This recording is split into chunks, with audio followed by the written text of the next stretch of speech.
we were in a game already.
Hey everyone, how you doing? How are all the peoples? Things good on your end? Those in the Midwest and other areas, nice and chilly the last couple days. Freezing, hey Gato! Gato.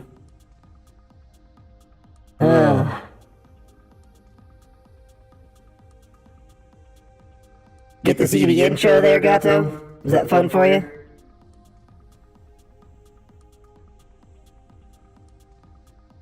Have you ever caught that before or not? I know you covered a couple times a little later. I know the Aaliyah server was running a PSN tournament today. I was trying to do this later so I wouldn't run into them. Voice filter? What's it doing?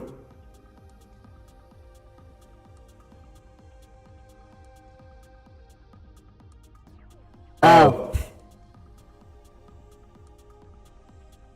Sorry, it's my voice mod thing went nuts. I had to set it back to normal. There you go. There's my normal voice, no changes.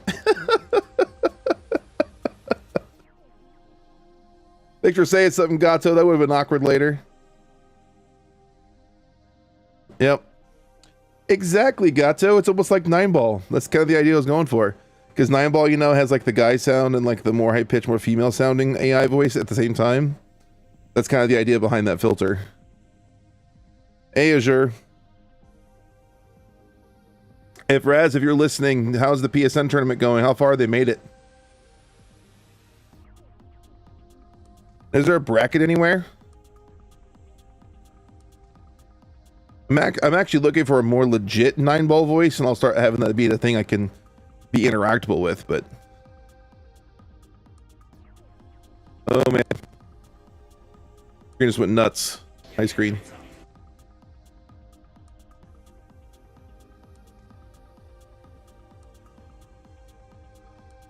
Been watching this GDQ speedrun here in a second. Glad you like the intro. Put some work into that one. Hey, Oisin, how's it going? Oh, things are swell. Although I was really hoping my new parts would come in yesterday. High-pitched voice, rip it, tear it till it's done. Yes, exactly. Gotta love it. I was hoping I would be done doing this by the time the Aaliyah server got done running their tournament. I was looking for a bracket or something if they had one.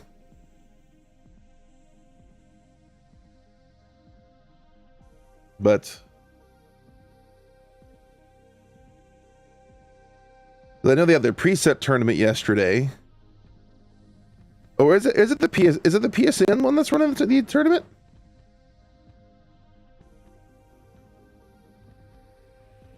I lost track which one's which. Alright, anyways. Doesn't matter. It's fine. It's fine. So,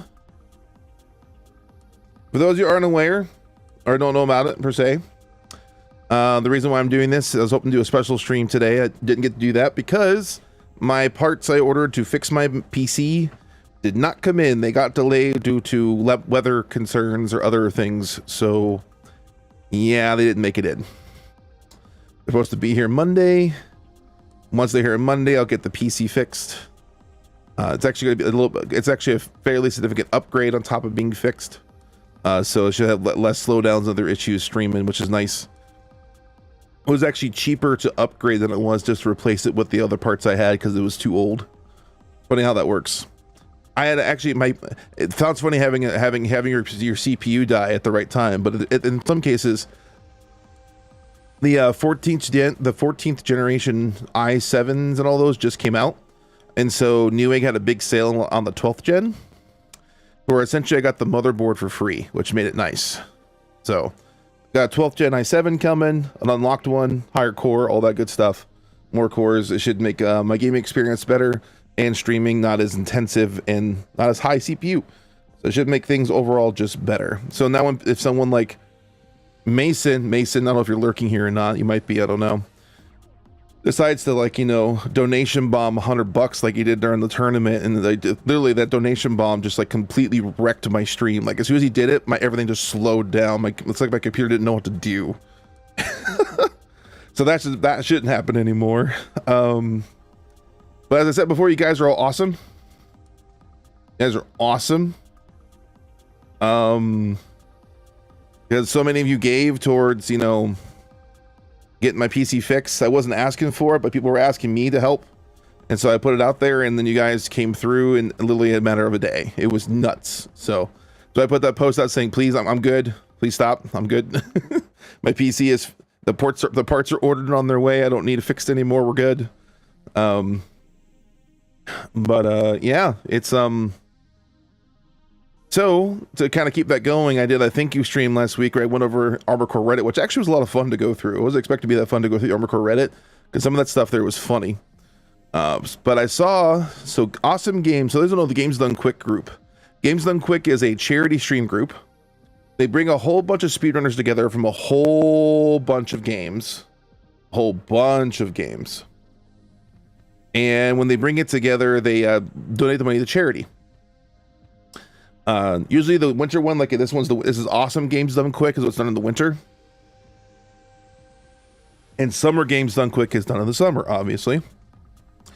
And the winter one is for the Prevent Cancer Foundation, and the summer one is the Doctors Without Borders, usually. So I saw they were doing an Armor Core 6 run this year. I didn't watch it, didn't get a chance to watch it. So I thought I would watch it with you all. And the reason why I like the GDQ speedruns, the GDQ speedruns are normal than regular speedruns you watch online. They usually have extra commentators in a crowd, and the commentators often explain why they do certain things the way they do them. So instead of just watching the speed tech and be like, why they do that or how they do that, they actually explain it to you as they play, which is nice. So I'm looking forward to the commentary in this video a lot. So yeah, we'll watch it here and see what you guys think. And I see there's some chat in here. Azure says, yo, anybody have a hard time getting in team matches ranked? Sometimes I have to wait. Yeah, Azure, unfortunately, that is actually normal on PC side. I actually, until when I played, until my computer broke anyways. So with that being the case, I had days where I was running 5+ minutes on team games. I was streaming it one day and I decided to quit and go back to singles because it was that bad. So that might not be unusual, Azure. Yeah, it's definitely annoying for sure. I watched this live and the lore knowledge of the runner is bad. Lore knowledge from 6 or lore knowledge from the AC series? Hey, Mason. According to Oizen, this guy has bad lore knowledge on this AC run. He has bad lore knowledge just from 6? Now, granted, I know speedrunners is a whole nother breed. The whole run is scuffed? Oh no, what am I about to watch? What am I about to watch then? What is going on? Like, did he just mess up a whole bunch, or is there something else that happens? Because that's beyond disappointing if that really is the case. Like, holy cow.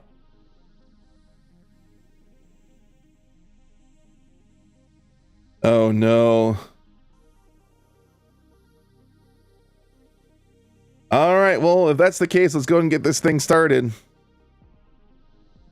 That might be very interesting. Okay.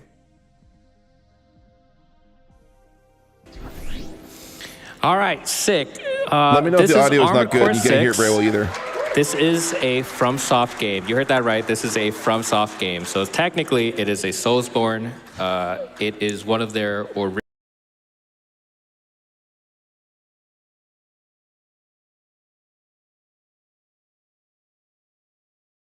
Soulsborne? Really? Really? Really? Soulsborne? Dude, this game became for this game was made before Souls was even thought of. Like, yeah, exactly. Ois. Even the dev said it's not a Soulsborne game. It's an Armor. We're not even 16 seconds in. I'm already wanting to slam my head against the desk. That's not a good sign. That is not a good sign. That is not a... It gets worse. Oh, no.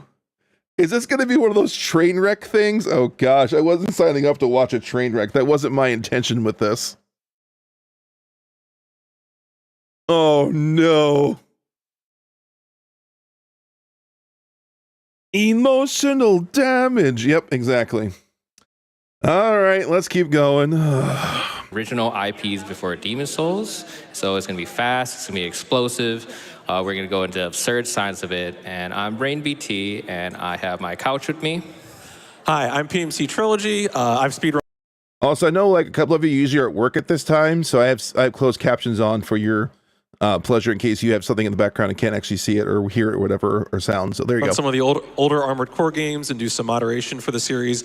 And I have also played a lot of other FromSoft games like Kingsfield. You know, shout outs to Kingsfield. Hi, Rasigashi.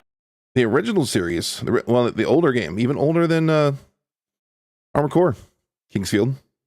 Actually, there's some names in Armored Core and also those Souls games later that actually take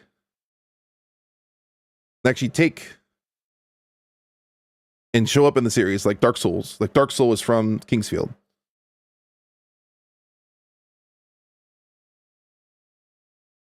Oh. They're streaming every match. Oh, no wonder it's taking so long, Raz. All right. I understand then. I'm here as a science support commentator. I work at Carnegie Mellon Robotics Academy, and we hold up. Kingsfield. You know, shout outs to Kingsfield. Hi, Rasigashi. I'm here as a science support commentator. I work at Carnegie Mellon Robotics Academy, and we teach robots.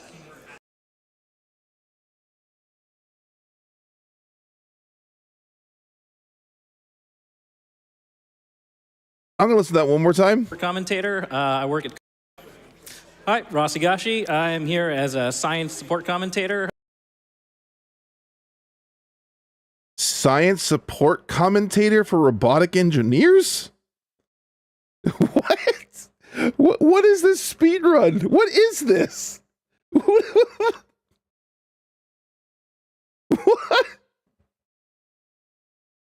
Oh my goodness. Oh, send me the bracket on Discord, Raz. Sometimes YouTube blocks it because YouTube's annoying. He talks about the practical. You're joking. Okay, this is gonna be a scuff video. What in the world? I work at Carnegie Mellon Robotics Academy, and we teach robots. Hi, I'm Juan Cardinal, and I speedrun this game along with Rain. I do the New Game Plus category, and we've worked very hard at getting the game to this point. Yeah, we've been grinding this for like the last 4 months, just 2 of us. So let's get a countdown going. In 3, 2, 1, go. So the first few minutes is going to be a little bit involved. So PMC, can you go into the premise of the story, followed by what exactly is, and specifically the name Raven? Right, so 2 parts to that. One, of course, is the game is called Fires of Rubicon. It takes place on the planet of Rubicon, which is the home for an extravagant amount of coral. More about that later, but the point of coral is that everyone wants it because it is super... Why? Okay, hold up. Why does this AC look like this? Why does this AC look like this? This is going to be a little bit involved, so PMC, can you go into the premise of the story, followed by... The AC is hideous. Oh my word. Yeah, so... What exactly is, and specifically the name Raven? Right, so 2 parts to that. One, of course, is the game is called Fires of Rubicon. It takes place on the planet of Rubicon, which... Oh man, Raz, I'm sorry. That's awful. Is the home for an extravagant amount of coral. More about that later. But the point of coral is that everyone wants it because it is super useful for many, many reasons. Our player character is coming here because they are under the control of Handler Walter, who has his own reasons for wanting to be here. Now, I should also mention, of course, that Rain pointed out that the name Raven is important. In the older games, Raven was a class of independent mercenary. You would become a Raven at the beginning of the game and then go through the game as an independent independent mercenary. Now in this game, in Armored Core 6, Raven is a call sign that we picked up in the first mission. We're playing New Game Plus, so we're not doing the very, very first mission of the game. In New Game Plus, you skip that mission. Here we're going straight into the second mission of the game, or you have one of two options, but we have to do both. So we start with the destroy artillery installations, and in that mission that we skipped in the new game, that is where we get the call sign Raven, which in this game is sort of a call sign for independent mercenaries who are particularly effective. Hello? What? Raven is a single person. One single person in this case. I'm gonna stop once in a while, obviously, because content thing, sharing, and all that garbage. But come on now. What happened? All right. Oh no, there is a chance for this. Yeah, the game crashed. Well, I have to redo that mission maybe, but yeah, there is a tiny chance this game will crash. Game crashed? I think they kind of sort of fixed it in the later patches. We are on 1.02. Convention. Oh, they're playing on 1.02. Oh.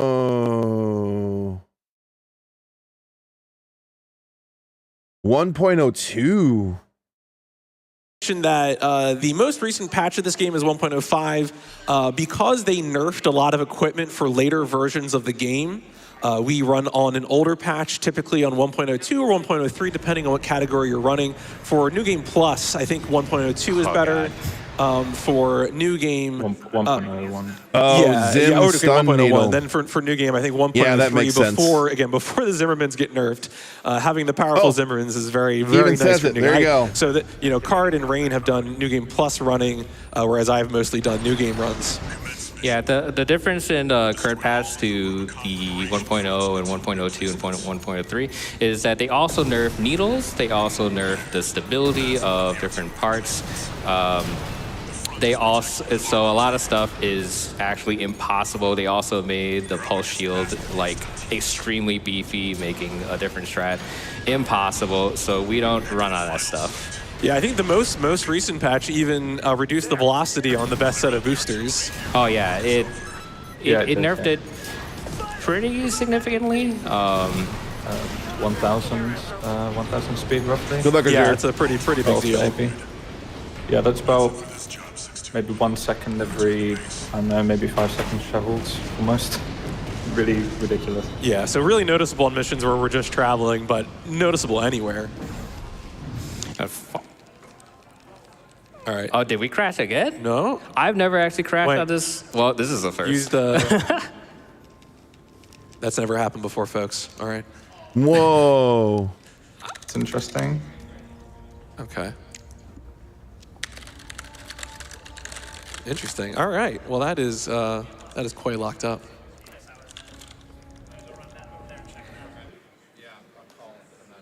Well, there's any one of a number of factions that could be trying to sabotage this run right now.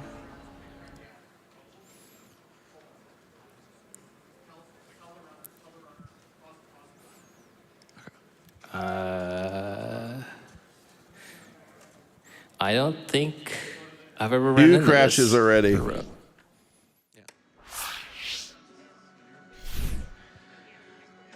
they go away. All right, minor technical glitches. Let's get some parts swapped out on the mech, see if we can get this one back up and running. But in the meanwhile, I will get us caught up with some donations that we have coming in here. Oh my goodness. This is at the 5.5 mark. They don't get it going again until the 20-minute mark. What in the world?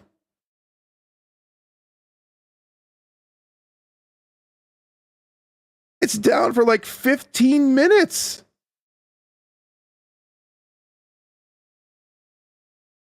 Did they change setups or something? Yay. Obviously, I'm not going through the 15 minutes of nonsense. Let's catch back up here. Well, I'm back. So we're gonna have to go through the replay menu because it keeps crashing. But it's gonna be essentially the same thing. We're just gonna quit out at the end of the mission.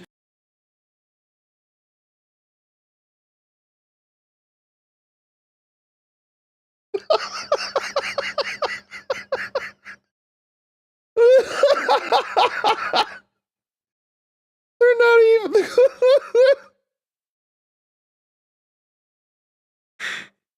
They're not even doing a playthrough anymore. They're just doing the missions from the replay screen.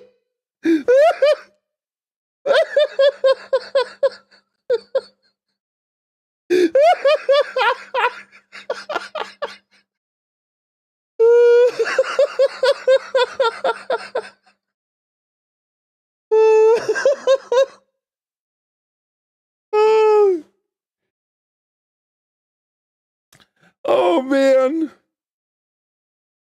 Okay, hold up. So you understand, I've watched a lot of GDQ runs. Like I'm a perennial watcher of these when these come up. Not even the task spot runs are this scuffed. Like, this is beyond levels of ridiculousness. Like, there are no words. There are no words. Like, well, yeah, exactly. Why are they even running the timer at this point? They're not even doing a run. They're just doing replay, which skips all the dialogue.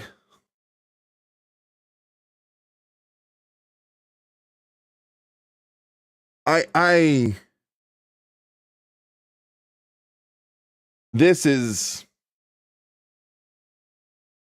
all right. Well, hopefully at least you guys start seeing some good tech, at least. Live by the bugs, die by the bugs. Exactly, Christopher. Exactly. We will cut out some dialogue and some stuff like that, but it's essentially going to be the same run. It's essentially going to be the same run. Sure. So you want to continue on the story? Yeah, sure. So one of the things that we're doing on Rubicon is jobs. We're doing jobs for different factions because a number of factions want control of the coral that is on Rubicon. For example, in this mission, we're working for Arquebus. What you missed, Reckon, is that they can't even get the speedrun to work correctly. It crashed on them twice. They went on a 15-minute break. And now they're coming back, and they're not even going to be doing the run anymore. They're just going to be doing the missions they would have picked in the run or during the playthrough and just playing it from the replay mission screen. So the remaining hour and 30 minutes is going to be them beating the game, picking the missions they would have picked through the replay screen. Like, not only that, the couple lore bits they've had so far have been awful. I have very little hope. This might be the, I've watched, I said earlier, I've watched a lot of GDQs over the years. This might be one of the worst ones I've seen. Arquebus wants us to go take out the Dafeng MT squad, which is a set of military assets under Balan. Now look, that's no fault of theirs. Like if your PC crashes, can't handle it, and you're trying to do stream, you're supposed to fill an hour and a half, 2 hour slot, and you can't because your PC's crashing. Look, I get it.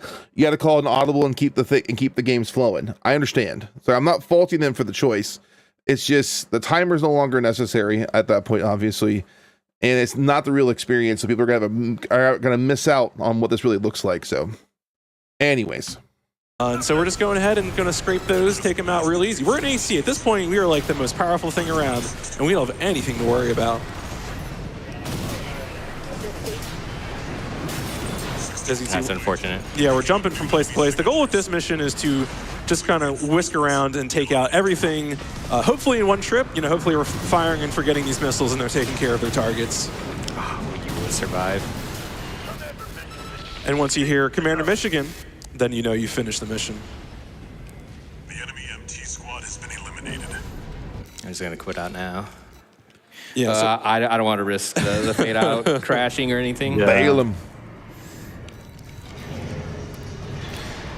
So this is another example where now it is the people that we were just attacking we are now going to be working for. This is a pretty typical flow for an Armored Core game, where now instead of attacking Balam is hiring us to go after this. Balam.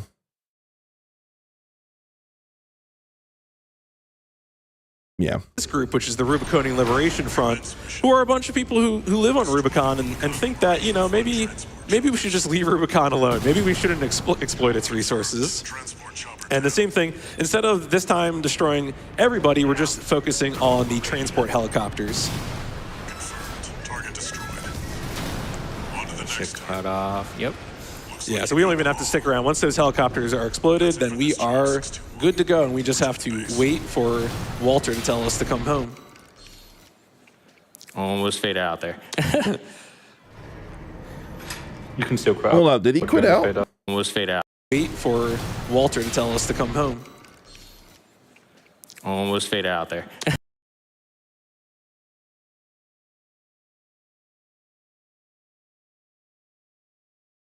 Oh, the other problem is the end screen. The end screen's what's causing the crash. Oh my gosh. The more this goes, the worse it gets. You can still quit out during the fade out, it's fine. Up to a certain point. So I'm going to swap mechs here. So this mission is kind of sad. So we kind of have to prove ourselves as a pilot because we've only been hitting like stationary targets and stuff like that. So we're going to kill this tester pilot who's only out on the delivery. It's kind of really sad because all he wanted is to make a name for himself, and he won't. I mean, not only will he not make a name for himself, he'll never even get a name. That's all he wants. And we're going to go ahead and make sure that doesn't happen. Yep. Goodbye. Yep. But what's really interesting is he's at this helicopter. I've actually had one where he does damage, and then he just rams himself in the helicopter and just kills himself. It is one of the glitches that we can't actually replicate, and we've only seen it twice. Yeah, just twice. It is alt dam, I believe. Yep. Yeah, correct. Like, because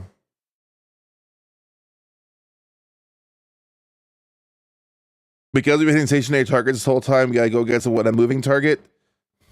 Or, you know, you can listen to the mission briefing where the mission briefing says we gotta destroy it before the chance to deliver it. That's about proving yourself. Are you serious? So this one, this mission is essentially going to be like straight up auto scroller. It is timed for the most part, as long as we do this quickly. So, and we also get introduced to the red guns. I love the red guns. Red guns are so good because of Michigan. If you just listen to this dialogue, I love the characters in this game. The characters in this game is gold. Yeah, there's a lot of fun personalities in this game. One thing that's really cool is that all the different factions have a different way of talking about the player character. So Michigan calls the player character like Gun 13. Why is he not multi-locking the enemies? He can hold down and multi-lock the missiles and kill multiples at once. Why?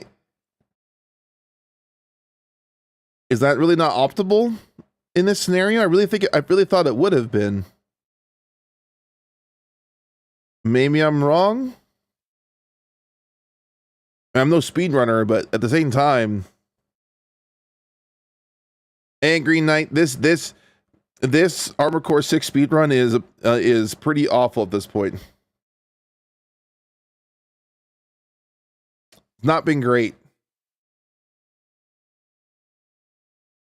Yeah.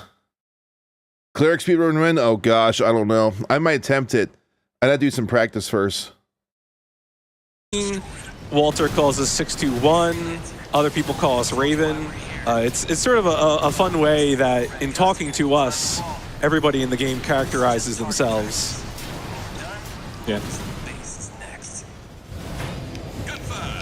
And should also mention too that this is a New Game Plus run, so that means kind of two things in practice. One of those is that we already have all of the upgrades unlocked.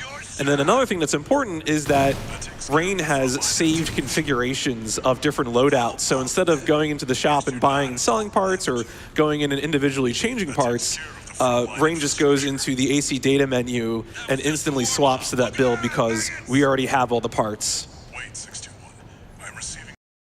See, I kind of like that though, because classically in speedruns, part of the speedrunning ability of a game is your ability to menu. Like menuing is a huge part. Menuing is a huge part of almost any speedrun, is how well you navigate and get through the menus quickly. So the fact that it's only pre-done AC is a little sad, but it is New Game Plus, so I guess it kind of makes sense. But you essentially can have anything you want for any, I would have preferred this be a brand new save so people can see more of the stuff, but I also understand that maybe that's not fun to watch, but I would imagine that it adds a lot of time. I love Michigan. Michigan sounds so good. But we're basically going to be waiting for this call, and we're going to break these two. I know they have more generators. categories, I know, I've seen the categories on speedrun.com. It just... you can actually break the last I one. wish they would have shown off a new one here. It would have been interesting to see what they did. It's about the same timing, but we have some time for some donations. Well, thank you for the invitation, Gun 13. I've been looking forward to doing some reading. Let's get in here with $25 from Jeff M. Got to donate during Armored Core. Time to get to work, 621. We have time for like one more while this thing flies. And $50 in from DFS. But does it dodge roll? Sorry, a bit quit out. So, what was it? You know, I'll give him credit for the attempt to sound like Michigan. That actually wasn't half bad. His voice isn't quite low enough, which is a little bit disappointing, but that actually wasn't a half bad attempt at that, in all honesty. Next mission is going to be escort mission. So the escort mission, we're going to be sent in to protect the Strider. I don't understand why the Strider exists, but we're about to see it. And what do you mean you don't know why it exists? It explains it in the game.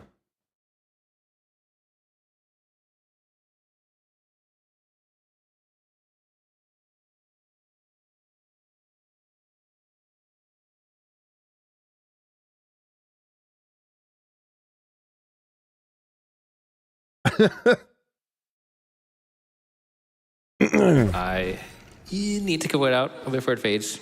So to explain the Strider, you have the floor.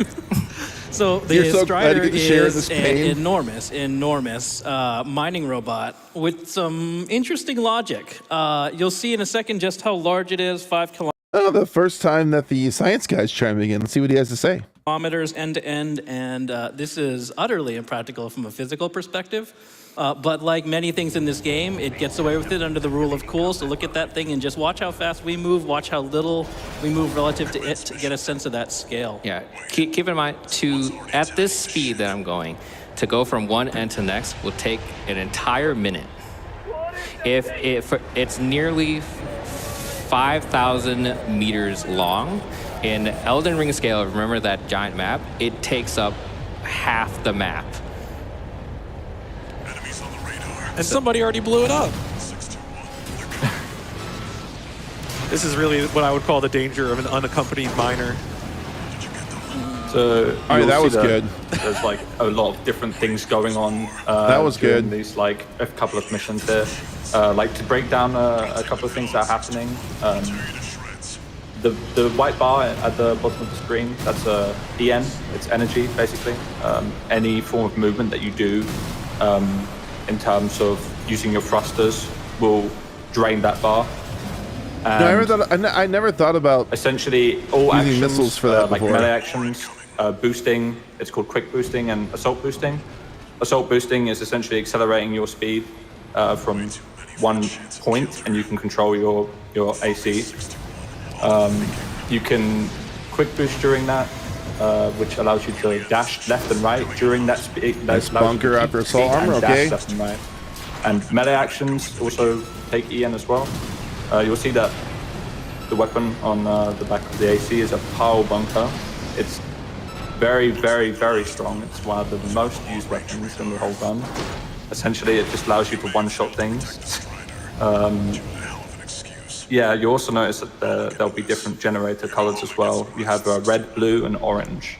There's a unique trait with red generators, which are coral generators. Yeah, I agree. On this one I ran Bad Cooks. Bad Cooks just destroyed everything on this mission when I S ranked it. Bad Cooks are nuts. Actually, Bad Cooks are just good against MTs, period. Yeah, I agree, Green Knight. A new speedrun would have been better. I completely agree. And they all have different stats, basically. But I'll get into that as the run progresses. Yeah. Speaking of boosting, do you want to get into how ridiculous boosting is? Yeah, so if you watch during the run, there's a little indicator on the left side of the screen. It indicates the AC's current speed in kilometers per hour. And we were watching it, and when he boosts, it jumps to something like 300 or 600 kilometers per hour in a fraction of a second. It's something like 6 or 10 frames. And if you math that out, that means that the pilot's being subjected to upward of 2,000 Gs in some cases. And that is no longer a pilot. This game becomes Jello cold. Yeah, blacking out is the best outcome, to say the least. But we're using a very specific mech. I like that commentary, actually. That's heavy. funny. We're I like that. Everything That's is cool. red, but we use it for a very specific reason. This loadout completely destroys I actually like that a lot. Juggernaut That was cool. for whatever reason. Don't move. Okay, thanks. You'll notice that the thruster colors are blue here, which basically means that this generator has higher energy proficiency, meaning that energy weapons will do more damage. Wait, is that true? That's very unlucky. Oh my god, and I missed that one too? All right, cool. Hold up, are all the blue ones? Hold up, what?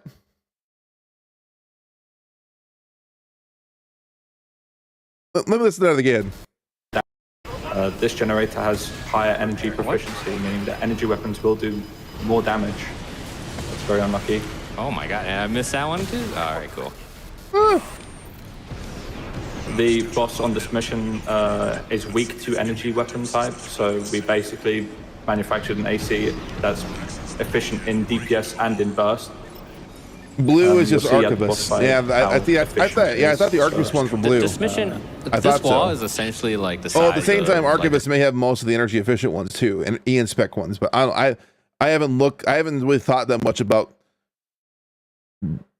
booster color regeneration associated with E-inspec. Haven't really thought about it. Pacific Rim wall. If you've ever seen that movie, it also doesn't. This mission also doesn't make sense because why would we take this slow elevator when we can just fly up there?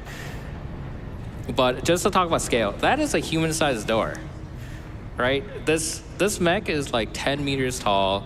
It's like 4 or 5 stories, and this is ridiculous, right? And we're taking this elevator, and this elevator takes quite a while to go up. So the scale in this game is off the charts. Something about this size probably you could make work, but that Nurgle. giant robot from the last one would collapse under its own weight. That's the Juggernaut. Heavy mobile. We'll see the application of flamethrowers here. He also likes the Only backups in used this mission. once That's in the entire interesting. run, but it's very, very efficient at literally destroying the Juggernaut. So he'll do 3 shots here, and he'll do a charge 4th shot. Ooh, I That will think I essentially saved just Rusty. completely destroy it. So yeah, some trivia. There's dialogue on this mission that Wow. essentially it's like a mini Bad reward Cook for LCDs finishing just cook the boss before rock Rusty is climbers. ready to leave. Nuts. And you get extra dialogue. Saves 1 second. Yep, and Rusty doesn't leave us. Take care of mopping up the Hey, Yeah. buddy boy. Everybody loves Rusty. Blue Haze Rusty. He's. Oh, I gotta quit out. mopping up the And you get extra dialogue. Saves 1 second. Yep, and Rusty doesn't leave us. take care of mopping up the Hey, All right, get loves into that. Rusty. Okay. Blue Haze Rusty. He's.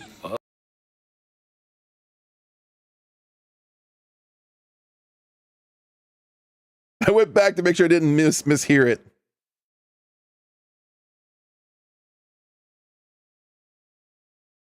I went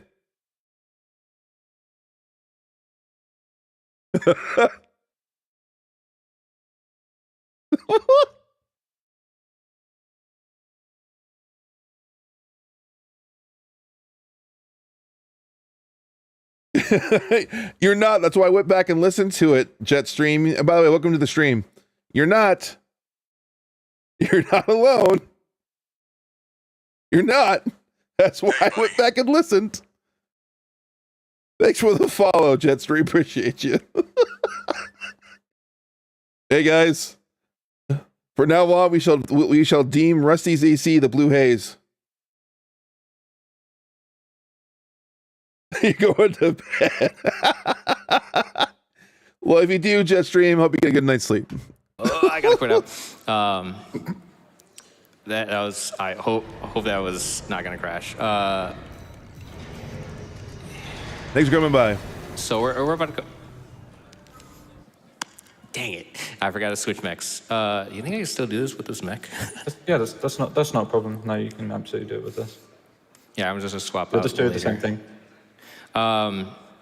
But yeah, PMC, you want to explain this mission? Because in this mission, Rusty helps us, and we learn more about Rusty in this mission. Yeah, so in that last mission, we had just met Rusty, our buddy, for the first time.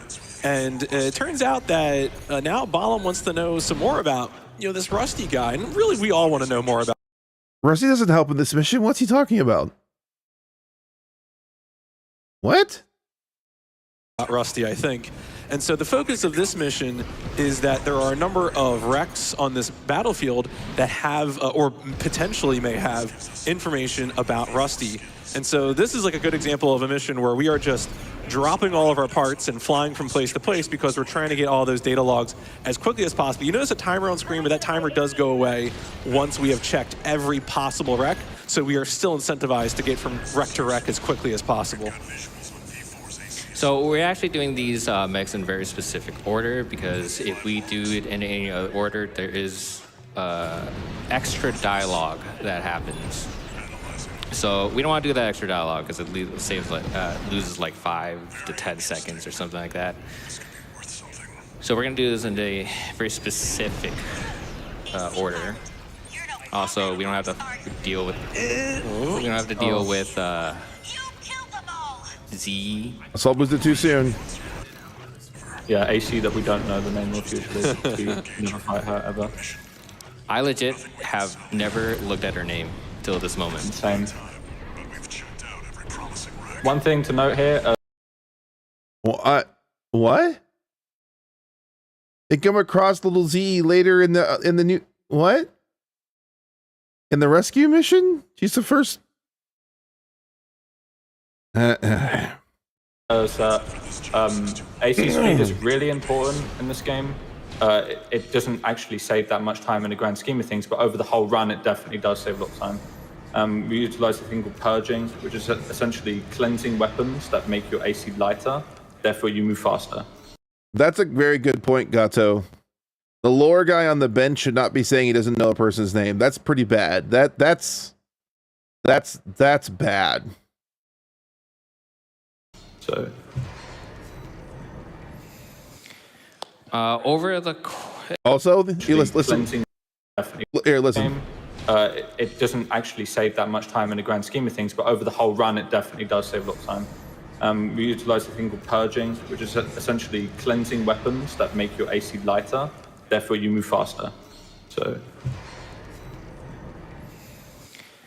Maybe we didn't know purging exists. I guess that could be a thing. Specifically on that, over the course I'm of pretty sure auto purge is on by default. You can be as slow as like 30 speed, but past that point, it's very specific. It gets more pronounced. Speed over the course of like 3 end bars, you can be as slow as like 30 speed, but past that point, it's very specific. It gets more pronounced. So we definitely want to be as light as can be with as much energy as possible. What's he talking about? 30 speed? What? What is that stat? What's he referring to?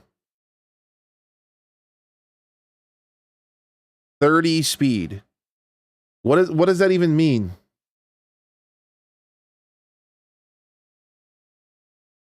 I don't.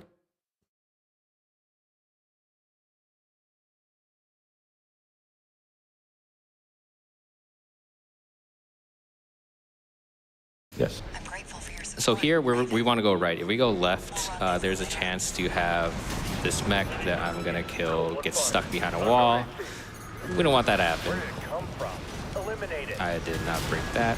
Subject guard sentry MTs. Watch out for This guy. Nice. We're clear. So these duo LCs are about to see. I hate these guys. I don't even know what to do with these. Yeah, PCA fights tend to be very tricky in this game. It's a specific faction that we'll get into at a later point, but they tend to be designed on speed. Yo, and Luca, thanks for the sub on YouTube. Appreciate you. And they can really time bleed on pretty much everything. And those are Enjoy the rusty gritty. like the basic LCs too. Later on we'll see like more specialized ones. And the time bleed is like even more significant based on like how much of a threat they are, I suppose. But we also get to basically fight with Kate Markson. While I deal with this fight, you want to explain who Kate Markson is? Yeah, sure. So at this point in the game, Okay, this has got to be good, right? Or, I mean, by good, I mean I'm a little concerned, but I'm very curious to see what the lore guy is about to say about Kate Markson. Card and Rain were just talking about the PCA, which is a faction that we kind of get introduced to earlier here in a New Game Plus playthrough.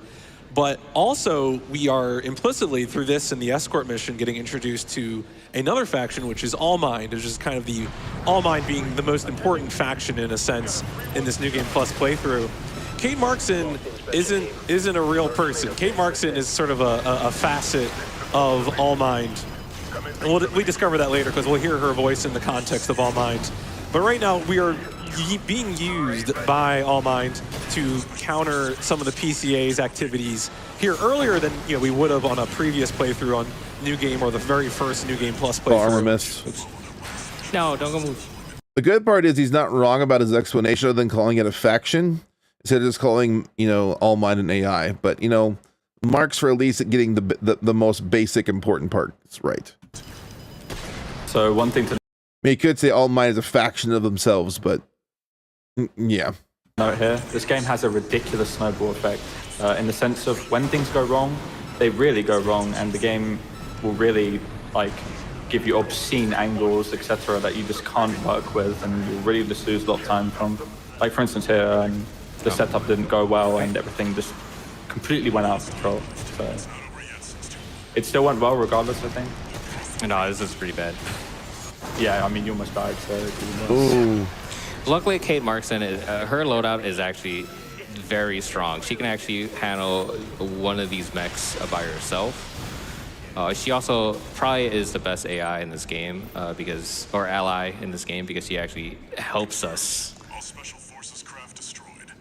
We're done here. You can see there too, one of those enemies said it really is Raven because they think we're somebody else, and more on that later. So this next mission that we're about to go in is Watchpoint. Watchpoint is notorious in a casual playthrough. It is the first casual wall that you'll face. Is extremely difficult fight. And I would argue the first wall is the wall climber. Pun intended, but also not. I would argue there were lots of people who had issue with the wall, but I would argue the first wall was the helicopter, because there were people who were self-admitted reviewers of magazines and game sites who could not beat the helicopter boss, and so it delayed their review of the game when it came out. Like, they were literally game journalists who couldn't get past the helicopter in the first mission. So I would argue if it's not the wall, it could even be the helicopter, because there were a lot of people who actually couldn't get past the helicopter either. But, all right. Anyways. And Raz, yes, you're correct. You can, as long as you don't do a couple missions, you make certain choices, you're correct. You can do that. really have to start learning how to play Armored Core, essentially. Yeah, the game really, it teaches you how to play on this mission, essentially. I think every player, just once they hit this wall, they really have to play to a certain standard to get past the boss. And, yeah, it definitely applied to me in my first playthrough. Yeah, I actually took almost 3 hours, and I still didn't beat it, but that was specifically because to play Armored Core, you have to tinker your mechs. I had the starting game weapons, and I refused to tinker my mech. Yeah, I was like very stubborn with mine. Man, I ran old dual Zims were pistols. busted. Jeez. I had the Turner, the starting weapon, and the plasma sword. So I was basically doing nothing. So we're about to face Sula. Yeah, we have a Hopefully this minute goes coming well. up here. 621, stop. Behind you. Dang. Yeah, the AC versus AC fights are always exciting in all Armored Core series games, and that continues to be very true in Armored Core 6. This is actually an alt mission because we're doing true ending. If these mechs are usually not here. Yeah, in this route, the missions are altered slightly. Basically, essentially, when you finish this game, it grants you a new route, and it changes the missions to a degree, and it basically unlocks more and more missions as you finish the game, up to 3 playthroughs. Nice Green Knight. This has the maximum amount of bonus.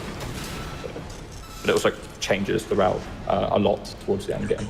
There's also a chance that they get got in while I'm actually killing Sula. And in the middle of me trying to pile bunker Sula, they can actually stagger me out of it. So we're about to break a generator. It is actually a pretty significant generator because when it explodes, we actually unleash the coral stored in it for a brief moment, and then we get air in our mech, who's essentially our Cortana. Yes? Yeah, if Cortana was made of like Yeah, a close substance enough. that you could put in an engine tank, but you could also eat, then yeah, yes. We have Balteus here. This is the first critical boss of the game, I would say, and it's literally going to get destroyed because Oh no. we worked very hard. Oh, okay. Yeah, I didn't get to set up. Trying to show off a specific What? setup here. All right, we so worked set very up. I want hard to see at it. getting this up to be very consistent, but this is basically a 13-second kill, essentially, and it's never going to be faster than that. It's just not possible for it to go any faster than that at this point. Oh. Nice. That's good. So, yeah, that's what it is. I actually messed up there. You should have died like way earlier, but he's dead. So next mission coming up. That's a nice, Yeah. clean, fast Yeah, go ahead. fight. Not bad. I just wanted to talk about like the fact that it may not seem like it. That but there actually was is not a tech bad being kill. used here, like specifically kicking. Kudos on that and, one. That was nice. Rain is actually animation canceling like shots with weapon swapping, which allows him to get pile bunker out faster, meaning he can do more damage. So yeah, Hey, it's the you'll see stagger that stuff over the from that whole one run. bit, yep. Quite hard to see it, but it's happening all the time, pretty much. But yeah, in this next mission, we're about to fight Rummy Madstomp. He actually has amazing death yell. Yeah. Is the sound. He really likes his name. He's basically a Pokemon because he likes to say Madstomp a lot. So hopefully he does not He's troll me. basically a This Pokemon. game loves to troll. Okay, look, I get it. Like, you know, everyone craps on Rummy, but calling him basically a Pokemon? That's a whole new level of insult right there. He's basically a Pokemon. That is just... Man, that burned so hot I got 3rd degrees on my finger from touching it. Like that... Yow. You and just rob. Fighting you steel stuff. type? Yeah, I exactly. like to call Got this. Effect. Yeah, I call this. Wait. Mad Stomp! Yeah.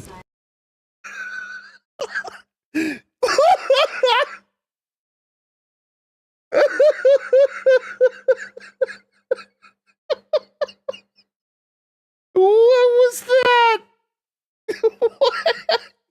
What was that?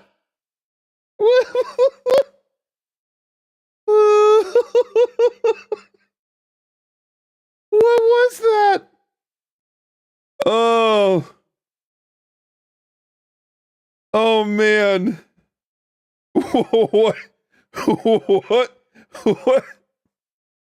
What?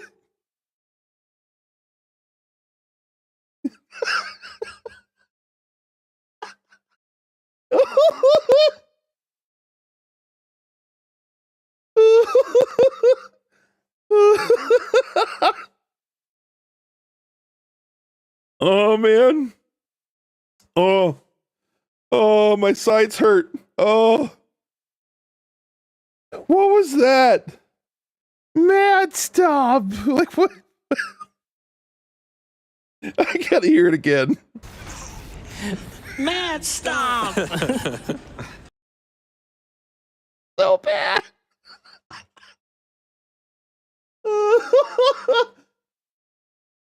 It's like a 5-year-old yelled mad stop. Like I'm hearing my son say it. Oh. Oh man. All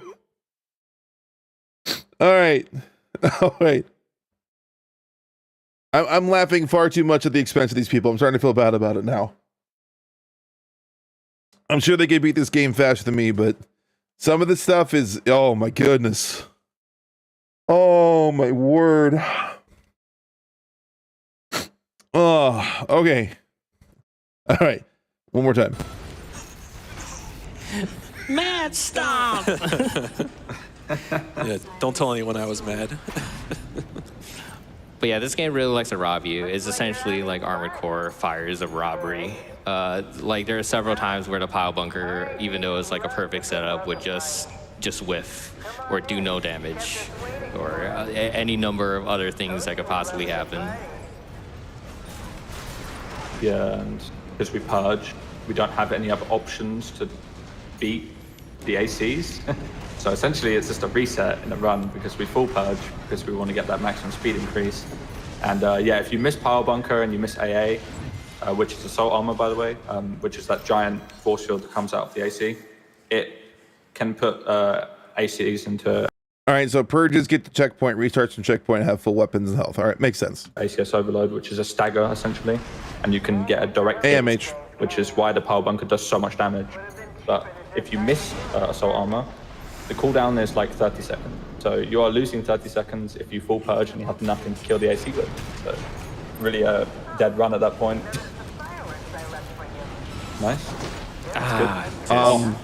That's an example that right there of the... No. That was not an example. It was not. He was too far away. Power bunker. That's good. Dead run at that point. Nice.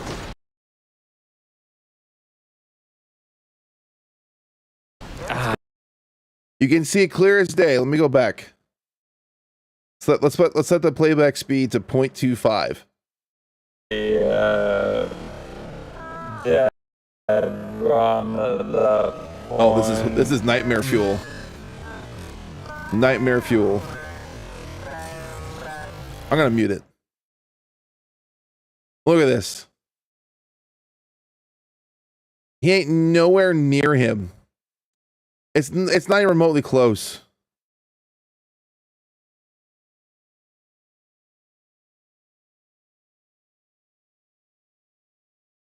Like that was not an example. Oh, that's an example that right there of the power bunker. No, it's not. You just missed. So we're about to fight our our third significant boss, the Cleaner. This boss is specifically designed for you to preferably use the tetrapods, which have extremely powerful hovering mechanics. I do not have the tetrapods, so we won't. I mean, yeah, tetrapods could make it easier, but yeah, we're going to apply this directly to the face. Yep. Yes, Raz, do it. I'm right there. See, that's the face. Yep. Do it, Raz. It's, I want to see it. It's not too tricky of a setup, but essentially you have to jump at the right timing and hover slightly and land in front of the face in Assault Armor. Assault Armor has really good stagger bonus, and you can essentially stagger bosses like instantly with it sometimes. So it's very, very good to stagger bosses straight away, get that power bunker of cooldown, and you get more than one usage. Now that was kind of sort of. I appreciate the vote of confidence, Gato. I gladly that's actually would. not the fastest it can die, but this mech saves time overall in the mission. But you want to go into how this cleaner even works? I mean, every mech in this game has a really interesting design. The ACs are humanoid, the MTs are vaguely humanoid, but all of these other ones are purpose-built. And one of the most characteristic things about them is their method of locomotion. So giant legs are good for getting over terrain. Wheels are good for rolling quickly over it. Flying around is just cool, but it's energy intensive, so you wouldn't use it all the time. And well, that thing was all arms. Yeah, I think it's supposed to be on rails. It didn't look like it actually used any rails, but I'm not sure. There's actually 2 cleaners in this game that you would actually fight. We only fight one of them. Right, in this category, you'll only be fighting that cleaner. But it's a pretty involved Dude, you want to do the mission. queue? Yeah, This is beat the actually whole my 2 favorite times. mission. Yep. At first, when we were routing this, well, I was routing this mission, it was horrible because of the last fight. But then I learned to really like this mission. We also get to see Iguazu again. And he It's honestly the is first pretty time I've funny. seen this. Wild. Okay, that's definitely Runs never into the happened MT. before. You'll see that like assault boost and quick boost at the same time here, What, allowing Raz? me to like get around corners very fast, and it's really important to optimize on every mission. Like movement is so important. Yeah, It may not seem like it, but it really is. yeah, we're basically waiting for this door to open. Yeah, and across like direct lines too, sometimes if you have the excess energy... Oh, actually, Raz, when I did my playthrough, it did. Pretty sure, anyways. I could be wrong. I could be misremembering my 3 playthroughs, full playthroughs, but I think this mission showed up to me on this one. At least I thought so. You can move at a diagonal, but then kind of quick boost to correct, and that ends up giving you a vector of movement that's faster. So here's Iguazu. Yeah, that makes sense, Cage. Yeah, I could be wrong, Raz, but I thought it showed up for me. At least I thought so.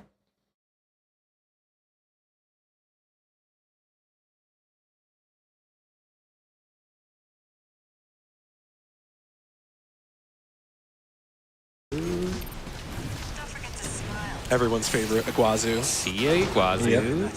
The greatest hater to ever do it. Thank you, Iguazu. Any double kills? Maybe. I believe. Ouch. Oh, maybe. No, that missed. Close.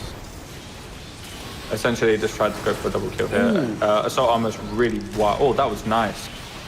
I tried to go for a double kill Did you get here. it? We Assault got a armor's free really double. wild. Oh, that was nice. Essentially, You got a just tried to lucky go for double. You kill got a here. lucky double Assault pile armor's hit. really wild. Oh, that was nice. Pile bunker hit twice. Nice. That was So he's trying to extremely stagger lucky. both with AA. Yeah. But yeah, I love it when that happens. that fight is actually dangerous because they can actually stun lock me and just destroy me. That's happened like a few times already. Yeah, as Cart said earlier, there's always a chance for things to snowball out of control in any one of these fights. Yeah, you can just suddenly die. Like, things can be perfectly fine, and you'll suddenly just die, and you'll be like, okay. Okay, I see. That's how it is. But this next mission is also another cat. I keep forgetting to change my mech. Yes. It's okay. I'll just go die by the lasers or something like that. But in the meantime, can we get, I think, like 5 donations? Gun 13, I thought you'd never ask. Let's start with All right, the best part of the run. The donation announcer. the $25 donation from the Tester AC pilot. Hey, Raven, it's me, the Tester AC pilot from the 5th mission. Just wanted to let you know I'm actually okay and no hard feelings. I'll get my own call sign one day, just like you. I'll tell you what, pilot, if you can handle 2,000 G's without complaining, I'll give you a Iguazu spot on the team myself. I've also got a $100 donation here from Iruru Cece. Gun 13, your ability to ruin my field trips is uncanny. That actually was pretty good. Okay. I wish the uncanny was more drawn out like it is in the actual game, but that's pretty good. That is pretty. I'm going back to listen again. That was pretty good. I've also got a $100 donation here from Iruru Cece. Gun 13, your ability to ruin my field trips is uncanny. I love it. And a quick Bravo. announcement from Balaam So HQ. good. I'm told that there's going to He says Balaam. Congrats to him. be a donation train starting at the 30-minute mark. Whoever crosses the finish line for the legendary incentive becomes an honorary red gun. Keep them coming. I do need a different setup that I forgot to put on. So hopefully. How are we gonna? Please? Yeah, you can Hello? cross you can cross and it will kill you. There's 2 lasers that will hit you here. So he's gonna die here because he's actually that. Okay. Are you gonna Mr. McGee your way through the lasers, or? Hello? He's gonna die here so he can swap his AC on death. That's what's supposed to happen, but he's accidentally dodging the really hard to dodge lasers. I'm not even moving. Oh man. So I want Yeah, this you can mech. swap it out. Perfect. So, do you want to explain the squids that we're seeing right now? Because I don't really understand how these work. So I don't know if those are killer lasers or if they're targeting lasers. But targeting and sensing in general with lasers is a pretty common technique even today. Nothing's faster than light. And if you ever look at a robot that is trying to sense with lasers through an infrared camera, actually it does look a lot like that. You will actually see the beam depending on how much dust and other particulate matters in the air. Okay, so somebody have been saying this whole time. It's actually driving me a little crazy. It might be. What do you think is better in this setup? So I notice he is not dodge ABing very often, even though the dodge gives you additional speed. If you corner it, you go pretty fast. But I also know it takes energy away. So do you think these speedrunners have gone as deep down as to figure out if you're better off not dodge boosting while assault boosting to get additional speed because of the energy drain? Or they just think, oh, this takes out of my energy, we don't want to do that, I want to assault boost for longer? Because I really feel like the amount of extra speed it gives you, it might be worth to dodge boost, refill, assault boost again, dodge boost. Like I said, I haven't done the timing on it, see if it's actually faster or not, but I'd be very curious if it was, because the lack of movement tech seems a little bit weird to me. So this is the next boss. I'm gonna let Card explain this while I focus. Hopefully this thing dies in like 24 seconds. So even at the start there, Rain used assault armor to destroy all the drones. Nice assault if you armor. miss one, That's it can cool. be pretty bad. But yeah, this boss is the Sea Spider. It's very strong. It's very, very, very optimized, I'd say. It's probably one of the most optimized bosses in the game. It has insane damage. It's very slow, but it's really easy to die to this boss. And we're utilizing the power bunker and assault armor essentially to just stagger it out and deal as much damage as possible. This boss is all about That's clean. getting power bunker off cooldown. That was a as clean much Sea as you can. Spider. I'll give it to him. Well done, that was really good. Yeah, so I do damage in a very specific way. There are some thresholds to hit because if you don't do enough damage, I'm not gonna take this cargo thing because it ends the mission. But I do a very specific amount of damage. You also have to not use specific moves because it might reset the stagger. Which would cause them to go into P2, and that wastes like 20 seconds, and it flies up, and it becomes even more dangerous. And in the He's talking about stagger extension. air, to reset the stagger ends the mission. But I do a very specific amount of damage. You also have to not use specific moves because it might reset the stagger. Which would cause them to go into P2, and that wastes like 20 seconds, and it flies up, and it becomes even more dangerous. And in the air, it becomes even harder to kill it. Yeah. So obviously, I don't want that. When it enters phase 2, it has like power armor, and you can't deal damage to it for a duration, pretty much. Okay, so with this, He's talking about stagger extension, which there's a lot of moves. There's a lot of moves, quote unquote. There's a lot of attacks that you can do in the game that extend stagger, but nothing that's going to cause it to fall out. You can do certain kinds of damage, certain kinds of weapons or other things that to extend the stagger state. Is there a particular weapon or shot or thing you can do to it to make it fall out of it quicker? If there is, that's news to me. I know there's things you can do, like punching will extend it, melee hits will extend it, kicking will even extend it. So I don't understand what he means by certain moves will cause it to fall out. Like, that's not a thing as far as I'm aware, unless I'm wrong. I'm pretty sure you can just extend it with certain things. I don't think you can cause it to fall out.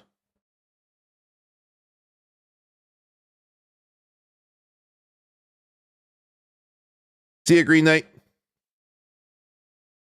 Here, Raz, I'll have you go back and listen to it. We don't want that. Yeah, reset the stagger. Also have to not, but I do a very specific amount of damage. You also have to not use specific moves because it might reset the stagger, which would cause them to go into P2, and that waste in the air. When it enters phase 2, pretty much. So. You know, Raz, that was a while ago. I need to look at it again. I need to rewatch it. I've consumed a lot of things related to Arbor Core. I may have missed something or forgot about something. So this next mission. So in the last mission, we took that cargo launcher and it launched us essentially over the ocean. PMC, you want to go more into this mission and why we even did that? Yeah, so we're trying to. Everyone wants to know what's going on with this coral thing on Rubicon. We're all trying to find the coral that did this, and what we're looking for is that it seems to be in an ice field. There is some active coral, and some other people have beat us here. And so instead of replicating that hard work ourselves, we're just going to steal that work and take it for our own from the rival corporation. This mission is essentially just an auto-scroller. Well, it's a glorified auto-scroller. Like, I actually messed up a couple times, so I actually lost time. All right, Raz, yeah, I have to rewatch it. And get to a very specific spot, which will be there in just a second. It just becomes auto-timed, and we really had to worry about time loss too much. What are you doing here? We also, yeah, it's essentially scripted. And then we actually get to see our first PCA warship. Yeah, so we're having a party here, and then someone called the cops, and the cops are going to crash the party. Just regrettable. Yep, indeed. I just wanted to touch on one thing I mentioned about generators earlier. So typically in the run, we're going to use the Santai and the NGI. The NGI is a coral generator. One thing about the coral generator is that the post-EN supply comes after a larger duration than, say, if you were to run a orange generator, which is a Santai Raz, generator. I was thinking it was like a thing related to using. He made it sound like you could do specific things to make it fall out, like a specific action would cause it. I'm under more the impression based on the video it was more like Santai generator, it comes back in 1 second. Like you could do like this will cause it to fall out versus you do these things to extend it and you go over this value too much. I was thinking more like a specific thing would cause it to fall out more than anything else. But yeah, I'll have to rewatch the video. Oh, that's such a shame. You got the recovery though, that's good. Yeah, it's not a big deal. Yeah, it's really a cap. As long as you don't do it too slowly, it's fine. Are we gonna go? Yeah, because we're still waiting for the return of that warship to make a second pass. Which will be very soon. It's funny, it completely fades out. You can literally watch it and it disappears. Now, anyone who's watched a science fiction show knows that there's only one way to kill a giant spaceship, and that is crumple the bridge. With a power bunker. The bunker is overkill, but okay. Sure. Good, just shot it. Whatever. And yeah, so this is at this point in the beginning of Chapter 3, this is the big introduction of the PCA, especially on a new game run that you wouldn't have encountered that any of Someone's their been forces watching the before. fireworks This would over be should be a little too their much. complete introduction. And now we have a big new player with a lot of fancy toys that we're going to have to all crush and destroy.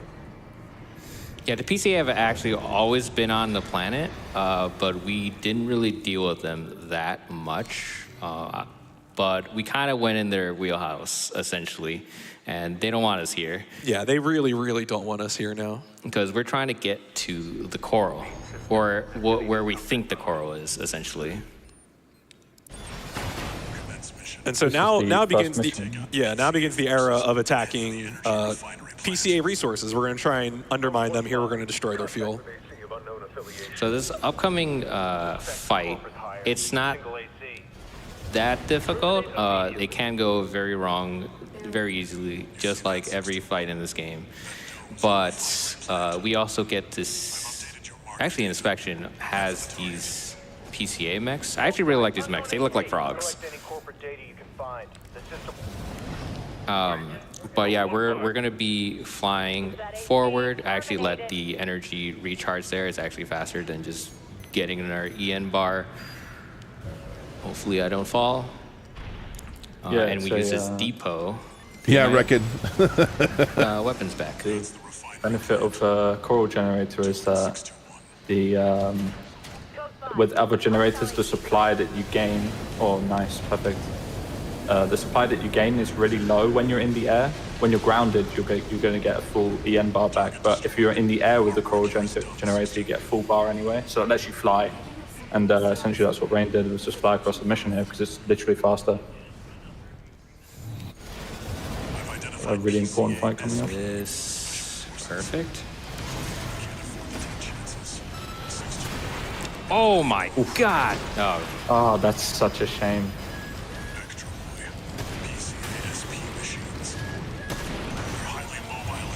Oh, dude, that Zimmer miss hurt my soul. Look at the Zimmer miss. Die. This is the snowball effect. Yeah, this is the snowball effect. Duo fights are really rough with the snowball effect because obviously there's two entities, so they both do crazy damage and they can both stagger you at any point. Why did you charge shot that one? You get a regular bunker, would have been fine. And save time. Perfect. Hell yeah. This guy actually kicked me. Luckily, the guy was going up in health. He didn't have to sword switch mech his actually other can just Zim stab before you he shot and both just, like, Zims. straight up just hold He you, just shot the right and Zim that and can killed him actually without kill me delay. unless I AA out of it. But we don't want that to ever happen. That was actually extremely unlucky. They are an executioner squad after all. They are supposed to do a lot of damage. So this next mission is our first stealth mission. I don't know why this game is in the game. This is not a stealth game. It's a neat idea, and it lasts 20 seconds.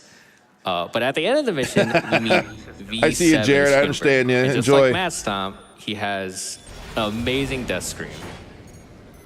Would you describe giant robots as stealthy? Okay. So he just said first stealth mission?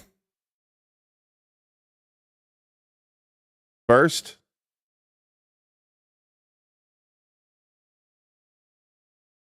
What does first imply?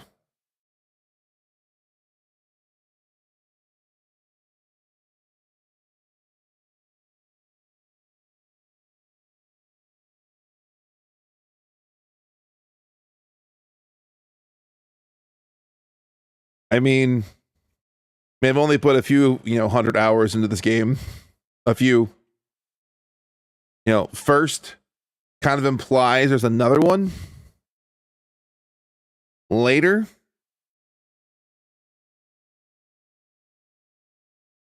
So I am confused.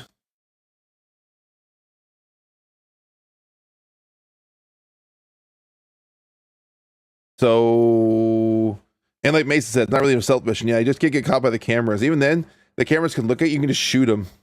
You know, you can go through this entire mission, get caught multiple times, just as long as you blow them up before they report back or take a picture or whatever, that you still win. Like, I actually did a playthrough with this. I just blew everything up on the map just because I could. So, whatever. You know, it depends what they're made of and what kind of sensors you're trying to be stealthy against. Different characteristics will reflect differently against different methods of detection. It's a little loud. I don't know that you'd necessarily. So hope they don't hear. Hope they don't hear. That's right. If everybody's got their ears plugged, then maybe you can bounce the radar off it and hope they also don't have cameras. That's how usually I approach stealth. I just hope empty they don't dies. see That's me. funny. Hopefully this guy corroborates. Yeah, hopefully this goes well. This is really awkward if it goes bad. And then he's gonna go. Wait, Oh, no, perfect. please. Awesome. I love Why this do death all scream. these guys? Why does this runner's death scream this sound like a is actually 5-year-old the first screaming? instance where NGI is specifically better than Santai for AI manip. For some reason, if you go with Santai, which is the yellow generator, he actually turns towards you faster and puts up his shield faster. I have no clue why that's the case. There's another instance of it happening. So it's a good thing we're using NGI. I actually had to make that strat like 2 days ago, just to make sure like it works out. And we want to go into about this mission because this is another mission that kind of doesn't make sense because we're trying to go, you know, sabotage the PCA here because they essentially found like coral here, and since we can't get the coral, we don't want them to get the coral, so we're here to sabotage them. But this is a very small generator. But you're about to see in a sec how is it possible for this small generator to cause this much damage? I mean, it's the magic of coral. No one knows how it's going to work. So here, once we blow up this derelict device, suddenly all hell breaks loose, and the coral comes gushing forth from the bowels of Rubicon. Like, I get that you would build something like a geothermal generator near the source of the. Okay, like, it's not you blowing up the generator. It's not the generator causing the giant explosion of the engine.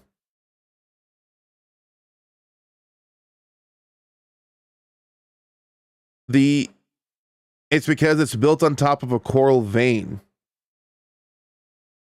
And the coral vein explodes in a chain reaction due to the result of you blowing up the knowledge. It's just, it's not a generator doing all of this. The generator is just the catalyst for the coral blowing up. Like, the power, it's you know, important to the way that it works. But this looks less like a generator and more like a cork that you just popped. I mean, there is a faction of enemies in this game that use coral like why did you not wait for substance generator? to abuse, the dozers. Okay. So maybe this is just that idea. Maybe, yeah, it is just a big cork. but yeah, we essentially just explode everything, and coral is just erupting like crazy out of that small generator. The ravine underneath was empty. You know what, Gato? That's kind of a good point. Filled with like coral liquid and all I that didn't think stuff, about it that way. and That's kind of true. How is that even remotely possible? You're right. It kind of comes off as We have them no dissing the lore instead of just giving bad Coral makes lore. it It's like possible. the impression of them scuffing on the lore on purpose. That's interesting take. Okay, I wouldn't think that would here. happen. That's kind of unprofessional, and usually GDQ is better than that about a lot of things. So this mission, But given the specifically, lack of respect this we're series gonna has had see in its history, I Father's wouldn't be Thumb surprised if that's the Mayan, case. that's part of, who is it? I'm gonna give this guy the He is benefit of the the doubt and say ideological no, leader of the Rubicon and Liberation he's Front. just Yeah, he's part confused. of the overseers. Now, Well, yeah, no, the Rubicon Liberation Front, the Overseers are not allies. Yeah, they're separate. Yeah, they're hey, you got that one right. separate. Oh, then who's the overseers? The Overseers handler Walter and Carl, but that's a secret. We don't know that yet. Well, we do. It's a New Game Plus. Oh, well, we know now. But the Mayan, it has a very specific setup. It's in the air. If you go too high, you actually get messed up by the helicopter, and it's just GG.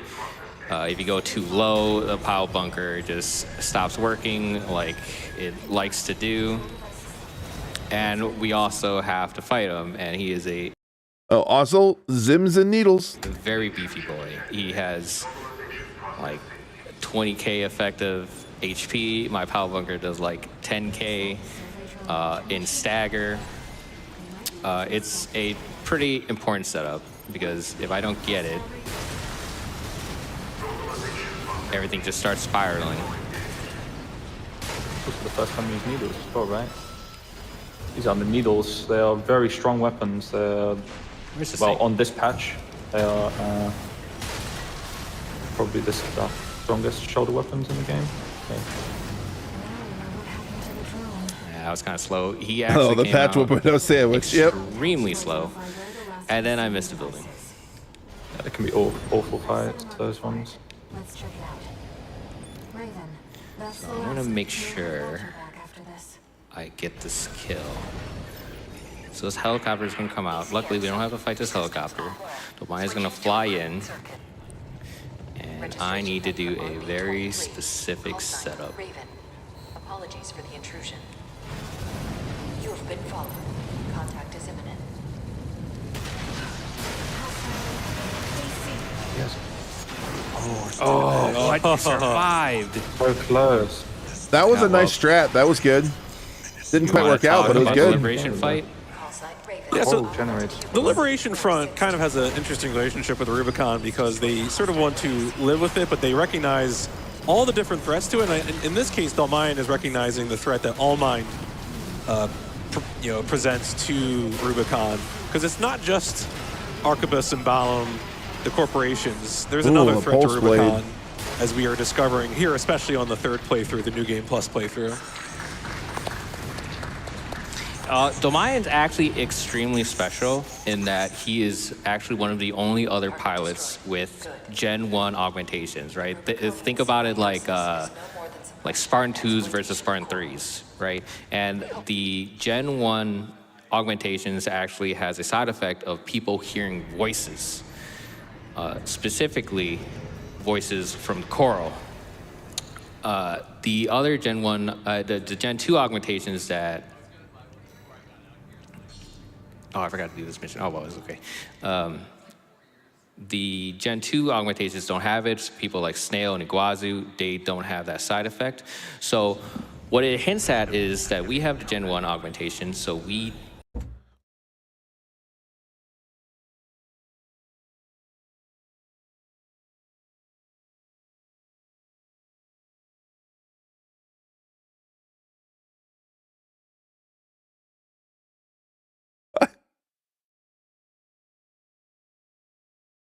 Does this dude have any idea how many times at various points Walter talks about the fact that we're Gen 4s? Raven's a Gen, 621's a Gen 4. He says Gen 4 when explaining the Coral Voices thing later on. He says, give respect to Gen 4s, they're still good pilots. The number of times he references 621 as a Gen 4, like,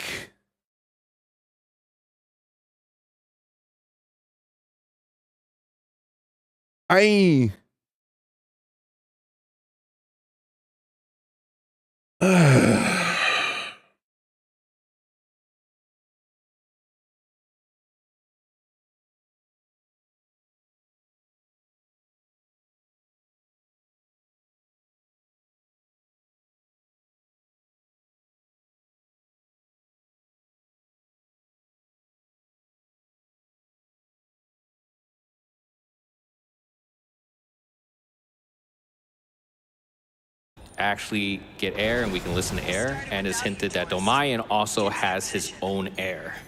That's why he, I wouldn't say religious, but he has very specific dialogue for us. But this is going to be essentially a turret defense, so I'm just going to be killing things as fast as possible. Well, then speaking of Voices Gun 13, you got time for some donations. All right, you can do like 5, and then Edge has the floor to talk about whatever you want. Fantastic. Let's start with a $250 donation from handler Walter. What? 621. I'll give you a reason to donate to the PCF. Let's see that Halo Legendary run. Well, glad we got that out of the way. Checking it. My goodness, Well we done. are almost at $80,000 out of $117,000. You all are making this worth something. See what you can do to get us there maybe a little bit faster, or I'll send you over to Arcbus. I've also got $50 here from Gizmo Squigglebug. Had to donate during the Armored Core Fires of Rubicon. An amazing game in an amazing series. What better way to prevent cancer than by blowing up giant mechs and being an absolute menace to the entire planet? More, let's see what that Halo Legendary run and menace a few more worlds. Getting closer there. $5 here from Silver Inferno. Gun 13, we got a $5 train running straight to $1 million now. And make sure we upgrade that Halo run to Legendary. Choo-choo, maggots, choo-choo. All right, Edge, you have the floor. You have roughly 3 minutes. Actually, more like 4. Yeah, so there's a lot of things to talk about in any giant mech or mecha game, right? And one of the elephants in the room is should Thank these God things for the really be donation flown announcer. by human pilots? We've discussed that the character 621 I appreciate is him an greatly. augmented human, and that For some augmentation levity is in this not, run. simple cybernetics or anything like that. It's actually rooted in Coral, and Coral is completely impenetrable to my mind, so I'll just assume it's possible. When we really deal with situations about high-performance vehicles, the human physiology is almost always one of the limiting factors. In fact, Dan, who is a space scientist, will come on a little after this and tell us even more about that. But if you were going to run this as some kind of a unit that needed to have a human involved, a nice compromise that we're starting to see more of in the robotics research space is something called collaborative robotics or cobotics. Kate actually had a little drone that hovered with her. And that partnership between a human operator and a robot is something that has a lot of potential, because then you have multiple bodies to work with. One of them may be more important to protect than the other. And you can utilize the unique capabilities and advantages of each, right? So as a human, you have unique decision-making capabilities. They've stated that AIs in this universe just don't perform as well as humans, especially this particular human. But then you've got other things that the drone is just better at. It's mechanically not going to make aiming or little precision mistakes. And so you would send it to go do those mechanically precise, but overall not very complicated or smart tasks, and certainly not tasks that have to do with some of the most fundamental questions that make one this of the missiles game what got it is. messed up. Those are questions Failed. of philosophy and ethics. So do not ask the robot to make ethical choices for you, like the difference between your different endings. You still have like 2 minutes. You know what? I got a lot of things to say. Another thing that I've been finding interesting is reading through the lore and the ability to reconfigure the robot is just what powers all of these things. The more I've watched you play this game, the more I've realized that they are trying, in many places, to hew pretty close to real-world physics. So I haven't seen any anti-gravity. I actually haven't seen just crazy things that science fiction authors frequently take liberties with. Yes, things accelerate fast, but walking things walk. They're heavy. That giant Strider robot may not have been a particularly smart choice to make it a walking robot, or to make it quite so enormous, because, I mean, even if it worked well, if you got that giant load of extracted material back to your processing plant, I mean, why would you want it to all come in at once, right? You really want to space it out so your processing plant can run at a nice constant pace. So, putting aside things that are really just sacrifices in the altar of rule of cool, there's lots to go with. Coral itself remains an utter mystery. I don't know how it works. Is it liquid? Is it solid? Is it matter? It seems transportable. How do you use it for power and then turn around and eat it and then turn around and talk to it? Some questions I suppose we'll never know the answer to. Well, yeah, as we get closer to where the PCA is Let the spice flow. trying to get to, you start seeing like more of this This is actually caused by the fire of the Ibis for like 50 years ago. This is also the grid, essentially. We were on this at grid 86. How these structures are made is completely absurd. They should not even remotely exist or even stay up there. But this next mission, we're gonna fight the Cataphract. Card, can you explain this guy? So this boss in particular, it's one of the only bosses that actually doesn't Running the appear Zim stun immediately. setup for this, that's He interesting. Drives in, and most of the strats right now consist of trying to stagger him while he comes in. There's a couple of other strats for it. I use a different strat personally. Oh, that chainsaw wrecked this guy. Rain is essentially trying to maximize his damage. The single best strat I've ever seen. The single best strat I've seen on the Cataphract is the chainsaw.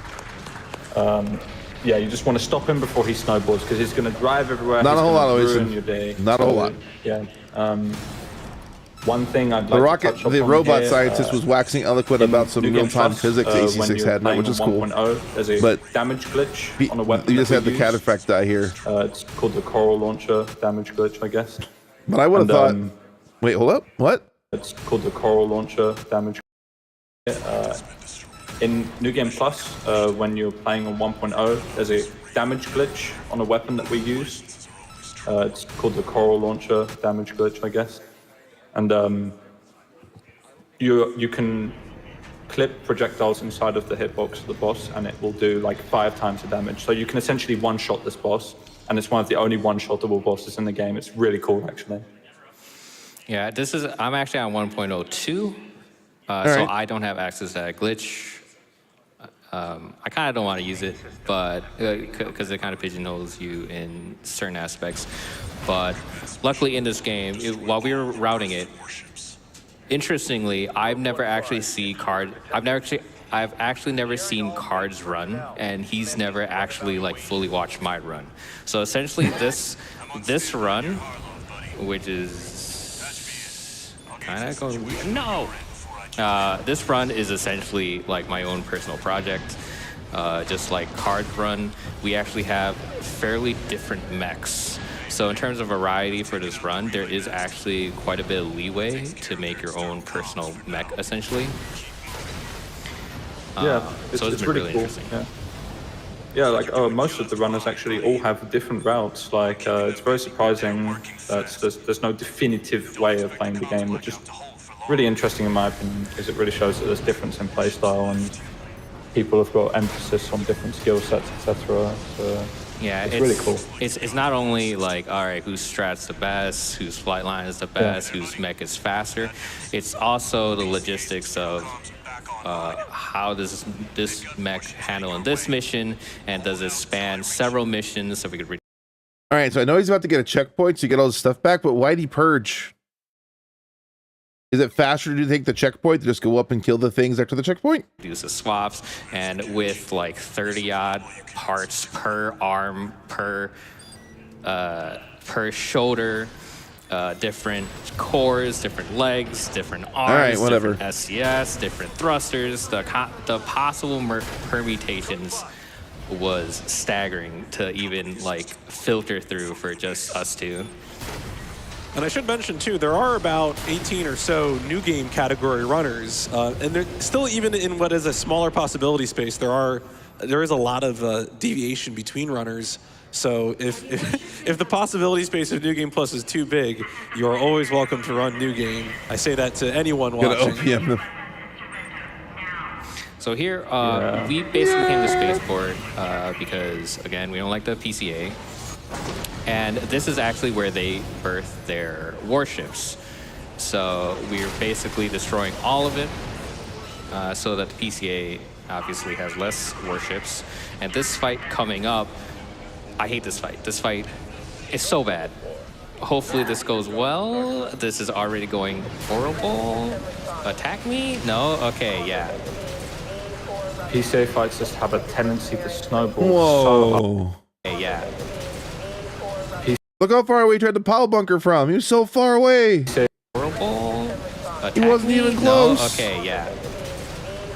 PCA fights just have a tendency to snowball so hard, especially this one. They're tanky and they deal a lot of damage. And one of them is very fast and will move everywhere, get caught in everything. You can't see where he is, you can't know where he is, you can't touch him. Like there, Everything I misses. have no idea where he was. Yeah, like, and then when you stag him, you're too far away to get a pile off. Luckily, Rain got it very well. They are also very dangerous. I've actually. Did he boost her off? Rain got yeah, like, and then when you stag him, you're like there, everything I misses. have no idea. Luckily, Rain got it. No, whatever. Very well. They are also very Did the booster off, felt faster, I've but actually, whatever. In one of my PBs, I actually had like 19 health while they were all just bombarding me. So I managed to pull through, but now we have like 2 minutes or so where something unexpected is going to pop up. Edge, you have the floor to talk about this thing. Well, we'll see it when we see it, but I'll say that it's based on a real category of robots. Whoever designed the bosses in this game really did their homework, because there's little aspects of very purposeful, very real design in here. And how long we got till it actually show? Ooh, hello. So this robot is a very many segmented snake, and while it for sure looks really awesome, it is also an incredibly smart design. So every one of those segments Had to call it a snake. is completely self-contained. It can be armored. They can be modular. Sometimes you can add or remove sections. But based on how they choose to move in the robot, they could curl up to be compact and transportable. They could extend off the ground for height. It can go flat. It can go straight.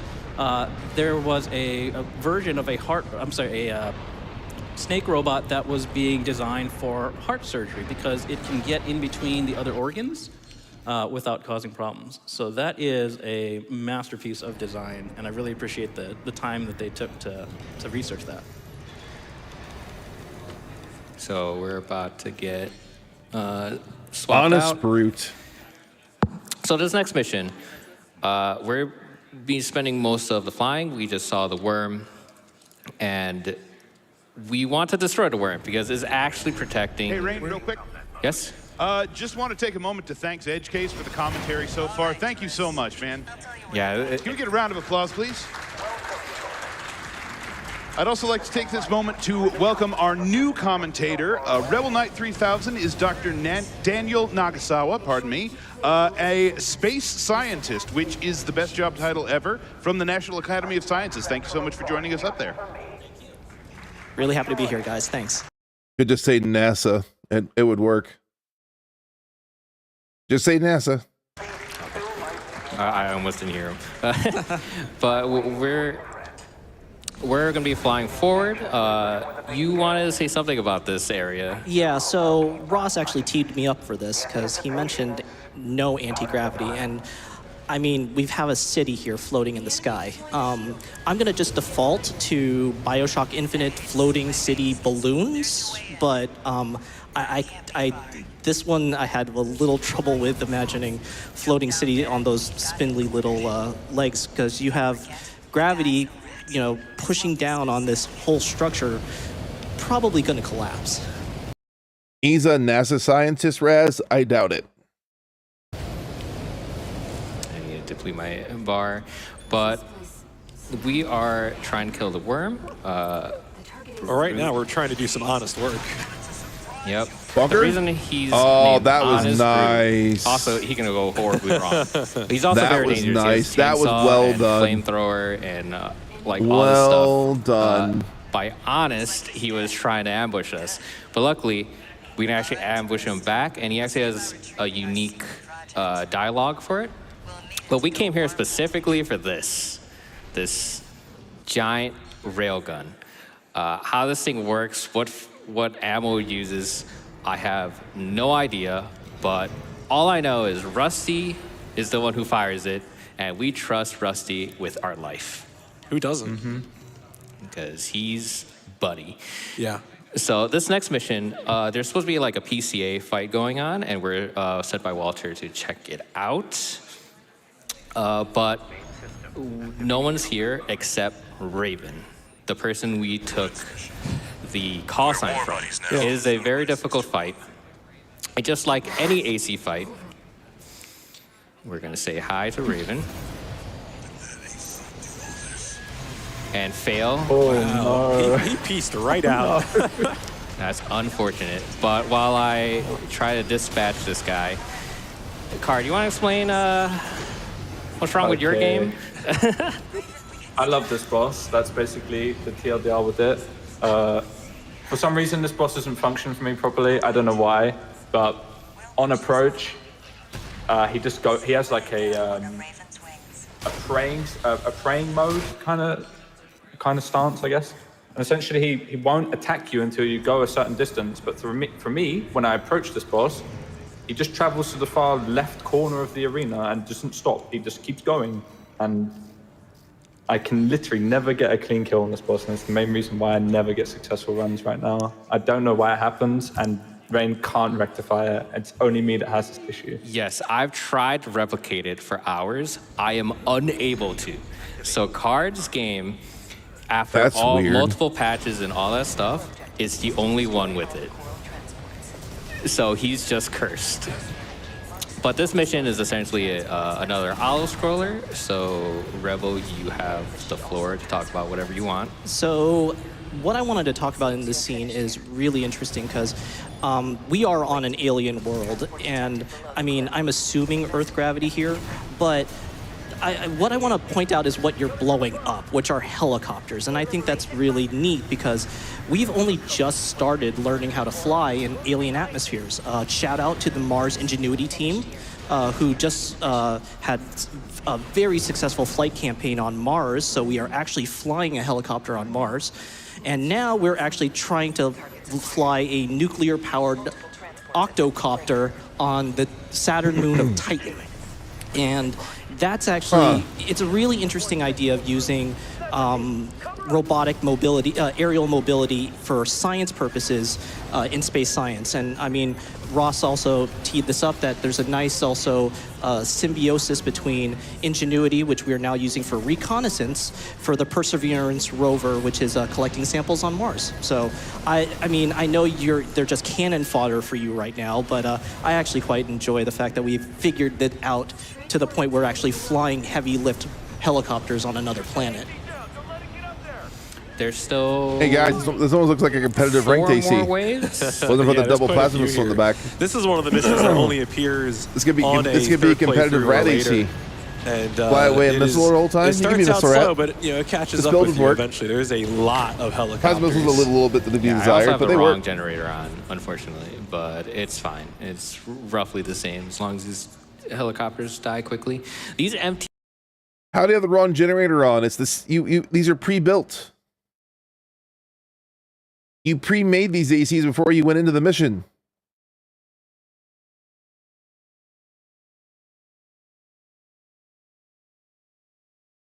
These are actually pretty dangerous. They've almost killed me a few times. No, I reckon no one cares about space anymore. So we'll probably clear them out later. The public no longer cares. So we've said the phrase MT a few times. I feel like I should do a quick definitional Armored Core lore check. Yeah. Uh-oh. I'm scared. I am very scared. Oh no.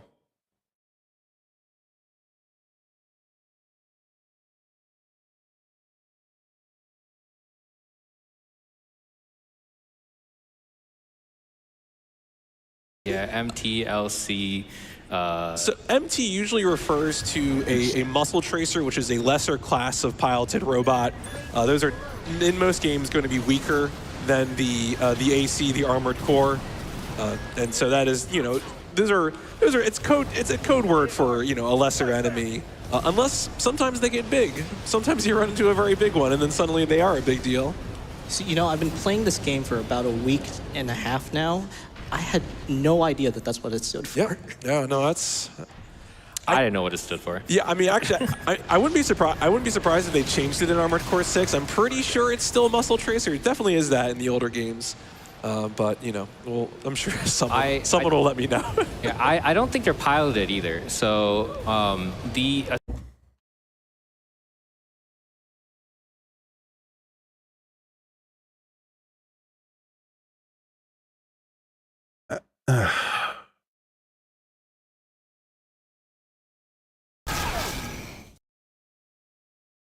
Hey, Raven, thanks for shooting me with the Kurosawa. I needed that right now.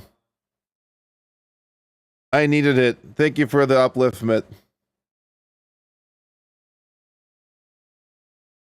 I needed that. Danger. AP at 10%. You know what? I am feeling that way, Oysen. You're not wrong.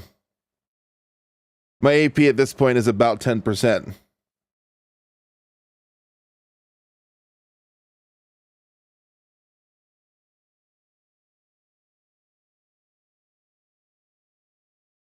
The guy just said MTs aren't piloted.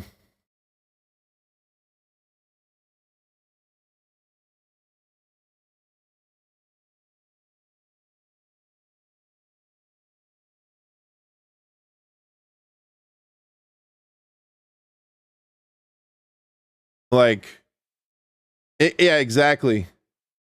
Yeah, they're literally screaming in the middle of the mission.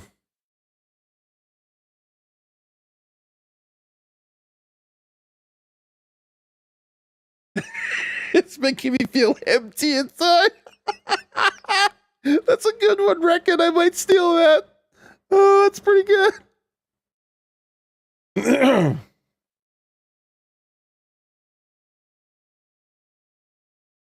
Yeah, Pug, I'm kind of with you on this one.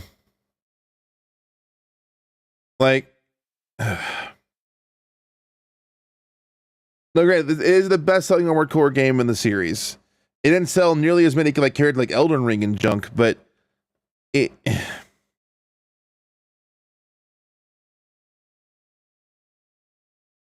Look, I'm not a speedrunner. Have I speedrun a couple games in the past? Yes, not Armored Core though. Never been bothered, doing speedruns or Armored Core. But the only thing I ever speedrun was Super Street Fighter 2 Turbo and Mega Man X1. Two things I've speedrun in the past. And even then, I did glitchless runs, for Mega Man X. So it's. I haven't done Armored Core Civic speedruns before, 6 included. But you have a lore guy on the couch who's doing better than the runner themselves. The runner themselves have been much worse when it comes to lore than the guy on the couch. Though the guy on the couch has been wrong on a few things too. But there's been enough inaccurate stuff so far that it's painful. Yeah, Raz, exactly. Yeah, it reminds me of that Reddit thread where the guy was like, "Oh, there are no humans to connect with in this game." Like, you're talking to humans the whole time. Exactly. So yeah, I agree. I wish we had a little bit of representation for this game and series on here, but it is what it is. Essentially, the only humans on this planet are the ACs because they went through a They're definitely piloted. No, I don't think they're piloted. Yeah, they're definitely. Well, we're gonna have to settle this later. Credits to the lore couch guy. At least he says it good. Because they LCs and possibly and the spaceships, the PCA ships. I'm not entirely sure, but there is a log that Edge saw earlier where they went through a period of AI piloted mechs and such like that. I think that was talking about mechs generally. Yeah, until the ACs were. Oh my god. No, don't leave. Okay. Until the ACs came through. So there's some level. That's kind of. I think we're saying that the human piloted ACs are better than the AI piloted ACs because that's something that comes up later. It's a mission that we're not going to play, but when Freud destroys Chatty in a different ending, that is one of the things that's like Freud is very dismissive of AI-based ACs. So this next mission is where we actually destroy Worm. Yeah, it's time to go fight a worm. I have my round with a giant railgun. Giant railgun, that's right. This is a massive run killer, by the way. It's yeah, crazy. Trivial to lose time on this mission. Use mouse for the first shot. Make sure this works out. Okay. Hopefully I get the third when I need to listen. Move out, maggots! Time to die! Act like a professional outfitter, you might. Nice. Yes. Nice. Oh, that's awesome. So in order to kill this boss, you need to take down Okay, that was pretty good. That's probably one of the cooler things I've seen so far. That was pretty good. On a preliminary shield using specifically that needle gun. That projectile has a relatively slow speed, and you have to do that in order to let Rusty then take the shot he's about to take, and then we actually deal damage to the health bar. And we repeat that cycle 3 times. And there, Rain actually, he's been playing on a pad, but switched to mouse to get that first shot more consistently. Yeah, I can actually do it on a controller, but it's been messing up too much, so It's rough. yeah. Another thing is that the possible spawns for the worm is actually based on camera and the direction your mech is facing. Interesting. This is also a manip that I personally like him to come over here. Card actually goes somewhere in a different direction. Everybody has their own thing, but I like. Interesting. So AC position and camera direction affects where it shows up. That is interesting. Here because this is a lot safer. I have the silo if I need it. But I'm gonna focus on getting this third and fourth shot. Watch out for friendly fire. Yeah, you have to hit the head, by the way, for this for the shield to go down. You must hit the head. So it's very precision based. Yeah, once again, you have to apply it to the head straight on. Oh, 5. There we go. Hard setup. Oh, I got the first shot. No. All right, I missed the third. I was actually a little bit too close. Maybe got shot? I see him over here. I was about to say that's an ice. Nah. Oh, you almost got it. I know. That was. Yeah, so at this point, the I've hit that pattern shot a doesn't couple quite times. become consistent, so we're looking for things to occur in order to get that last shot, that fourth shot during this third phase. It's the attacks are also really dangerous because he likes to bombard you and stuff like that. This is the pattern I want. Genuinely, this takes ages to hit the head. You there's missed. a cooldown. Oh no. Oh no. There's a. It's really hard to cooldown tell which with the way. head. Wait, is there? Yeah. Yeah, like you can't hit it twice, like with both needles at the same time. Oh. Could have shot him man, I there. almost died. Yeah, that was. Yeah. I think That was really scary. That's how my last run died. Was that I just stood too close to the worm. I've actually The tried summary of my to. 80% wrong. Oh no, he's gonna do the whip. Here lies PMC. He stood too close to the worm. There we go. There we go. Nice. Nicely done. It can be such a pain to hit this last shot. Yeah, Like, when you I've miss it. It's There we go. Okay. I thought there was gonna be more. It's actually really dangerous in this mission. Also, if I managed to get the fourth shot, I could have saved Rusty. I know, not Rusty, Chatty. But I've actually tried to catch up before and just like boosted straight into the worm and almost died. It does so much damage. It's crazy. But this mission was definitely super cool casually. Yeah. And that's the ice worm. And I think it's funny because this is my least favorite boss fight. Is this one? To recover on. Cinematics cool, voice acting cool, Rusty cool, visually cool. I will quit out The here fight just in itself, case. I find annoying. So this next mission is Step 1. You have the floor. I So, don't know what to make of this. I mean, so first, I actually wanted to touch on the ice worm a bit. It's actually really neat. NASA's actually worked on an ice worm project themselves, except it's more of an arm to assist in exploration. But it's also, I mean, one of the prime That's our photo targets mode. that we I want to can see. explore Yeah, I in agree the with solar that. I can system see is it. Europa, which is an ice moon, and it's got a liquid ocean underneath it. So it's a possible solution for that, for how we might actually go about that sort of exploration. The other thing I want to talk about while you're literally falling kilometers is the fact that clearly terminal velocity doesn't work here, because we've already established that this is a several story tall mechanized robot that is quite literally falling down a very large shaft and is not accelerating. He was dodge boosting to get extra speed. You see that? So, I mean, there Wasn't doing are that boosters before. there, and it has the capacity to lift the whole thing. So, this whole scene doesn't make much sense physically. But that being Restart said, checkpoints I to make think the door open faster. concept Makes is actually sense. quite cool that it's an aerial battle. I can see it. The other thing here is that just kind of a trade of a point of how far technology has progressed.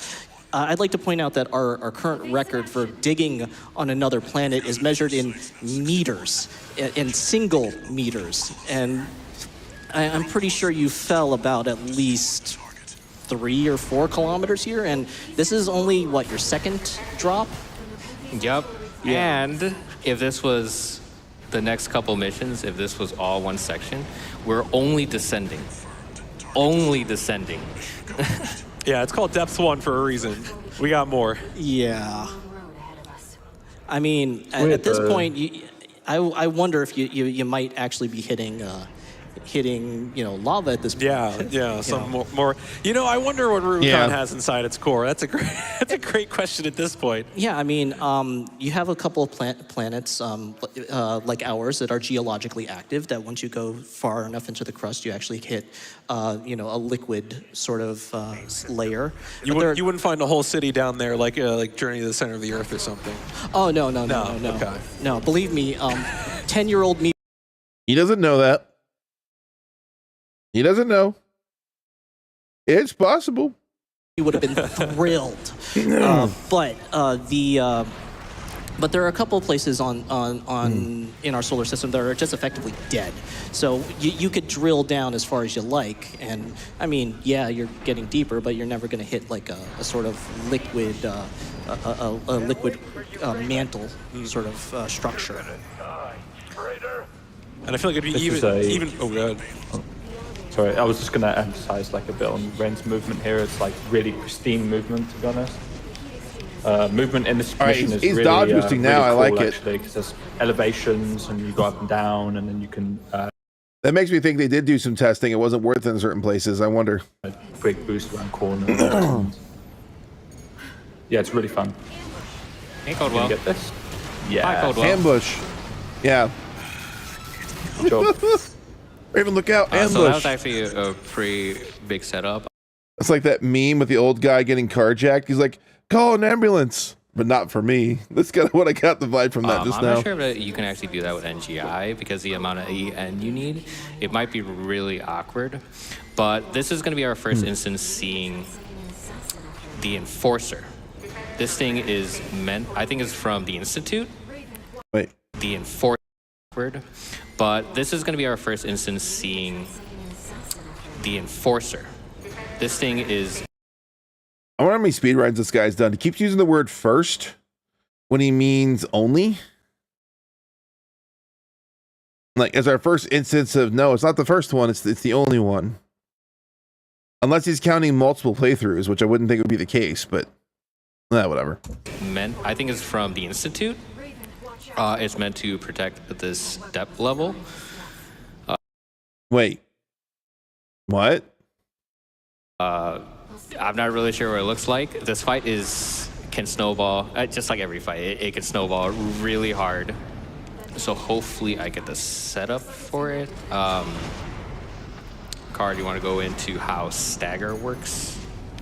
Yeah, so the stagger meter in this game that was is clean. built All right, that was some clean movement right there. from accumulative impact, which is essentially every weapon in the game has a stat called impact. And based on how high the impact is will determine how much damage you deal to a non-staggered enemy. And obviously, we would like a mid-ground between that so we can... Yeah, I heard that too, Mason. ...stagger it efficiently and still deal damage while it's staggered. So Needles and Power Bunker and Zimmer are really good. Hopefully this thing cooperates with me. We're going to go in. See, it's a cutscene. And then we're going to get a little bit closer. So we're going to do Zim, kick. Give me a bad pattern. See that up there, chat? Do you see that up there? See it? See it right there? It says that's the Enforcer, an AI-controlled prototype developed by the PCA. The PCA. not the Institute, like he said, I guess, a second ago. Says it right there when you go into the fight. That's fine. Yeah. Good job.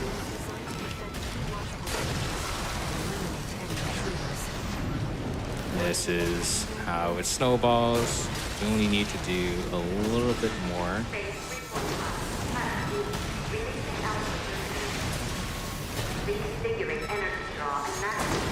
This fight can be really awkward mechanically. Oh. Nice dodge. But... And it's nice. There we go. Well done. The efficiency at which you're just taking these guys down is impressive. That's actually a really bad fight for me. It's usually dead in like half the time. But this is, you know, AC6 fires a robbery. It really, like, Pow Bunker has like 2 different hitboxes. AC6 fires a robbery. To only hit the first. Usually dead. Nice. What are you talking about? This fight can be really awkward mechanically.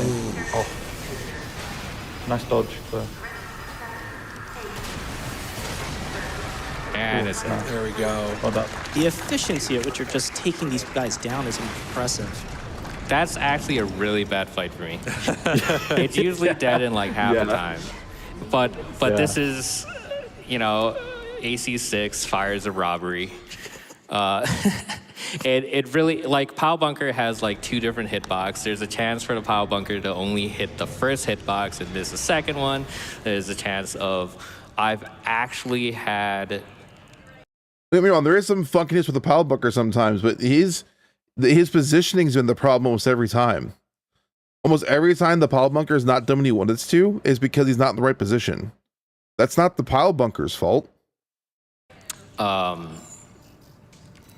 It, like, in the middle of my pile, shift me sideways, and I miss. You know, there's a lot of things that could go wrong in this game. It kind of sucks while on like world record pace and stuff like that, but you know, it's part of the game. There's I just wanted to elaborate a bit on that. There's a bug with the Power Bunker where if you dash or if you draw the Power Bunker, or if you do an action, it plays the Power Bunker animation without the damage. It just goes off while it's in your hand rather than doing anything, and it literally just kills runs. Oh yeah, and then you still see the effect too. You see the explosion, yeah. But nothing actually happens. So here in depth 3, we equipped a chainsaw. This chainsaw is even more jank than the pile, but it is very useful for very specific reasons. I mean, Ash Williams will be proud. Yeah. No, this is, a real Evil Dead moment, right? Yeah, I mean, right? I mean, I just want to say groovy at this. Yeah, but we're gonna break open see the this blues. generator, and we have to escape. There's gonna be an AC in the way while I concentrate on dispatching this. It's a real upsetting power source. Every time you blow it up, it just melts everything, the entire facility. Yeah, I don't think anybody on this planet thought about fail-safe. No. You know. I don't think I've seen a single high-vis item this whole time. Don't tell the satisfactory runners, please. Chance I can get some donations in? Go ahead. Fantastic. I've got a $35 donation from Big Eyeball. GDQ, I've got another job for you. I need you to reach the incentive to have Halo CE on Legendary mode. It's my final request. And checking in on that, we are over $83,000 towards that $117,000 that we need to get that met, about 71%. Please keep it coming. I've also got $25 here from Fizzlebang. Got a job for you, 621. This one's from the Archivist group. You have to locate cancer and eliminate it. Show them you're worth the credit, 621. All right. Once again, the best part of the run. Barrier wall that we saw earlier and allows us to get even closer to the secret where all the coral is coming from. But first, you know, a paid break by the corporations because they want us to do something else. So we're gonna go down even more. Do you want to go into like the mealworms and what we're gonna see in a bit? Sure. According to the lore, please correct me if I'm wrong, the Rubicon Liberation Front has been basically surviving off of What's he talking about? What? eating mealworms that live off of coral. Now, I actually quite like this because, in terms of from the standpoint of astrobiology, because when when you consider another world that is simultaneously somewhat similar to Earth but very, very different, you don't expect biology to follow the same rules or follow this because just because the environment doesn't encourage evolution in the same way. So the fact that you see something that seems sort of familiar but is also very alien, I mean, that just seems right to me when you're dealing with something like this. You can't do that in the air, my man. Lucky. The Vespers sent Rusty to us. I've actually never had that happen where I killed him with the According to the lore. But that lucked out pretty well. Fun fact, if you reload checkpoint, which we were trying to use that as a strat, it actually breaks Rusty's AI. And he just stops moving and it ruins every setup. But we have reached the source of the coral. How this is here, don't crash. That looks like an underground city, right? I forgot to quit out. I mean, you're not wrong. Oh, it's crashed. It's okay. We're just going to go back in and we'll go into the replay. We'll get back to the mission select screen in just a hot second. But how is there light? And let's go. I was going to actually bring this up because you're underground and it basically looks like daylight. So I have questions here. I have several questions. One, how? And two, what?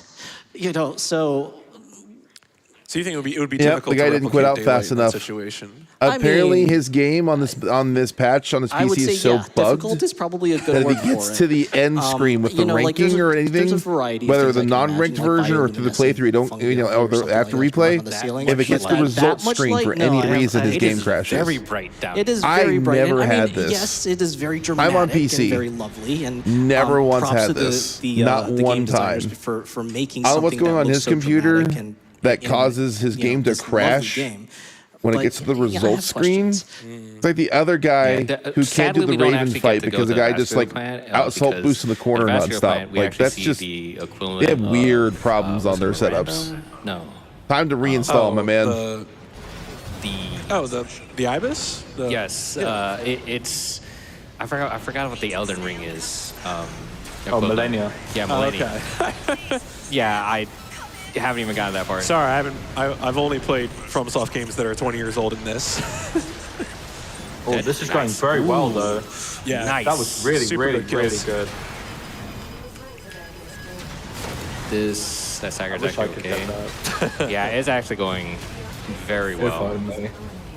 That's really clean. But sadly, we can't actually go fight Cell, which is over there at the vascular plant, because I really like that fight.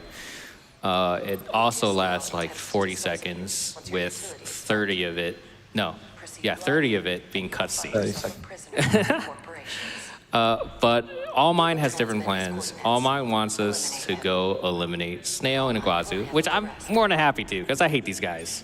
But I still love the characters, but these guys suck. I think they hate you too, to be honest. I know Snail definitely hates me. And, Iguazu's just petty.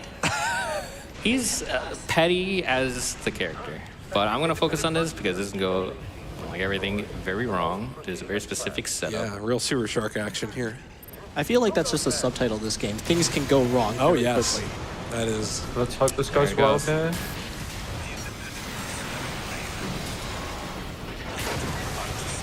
Nice. That was actually that was really good. bad setup, but That was a good kill on Snail before Iguazu showed it's up. not That's pretty over, good. 'cause this guy can also still.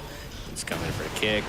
Dual AC fights are a next level thing in this game. And now it's snowball done. so hard.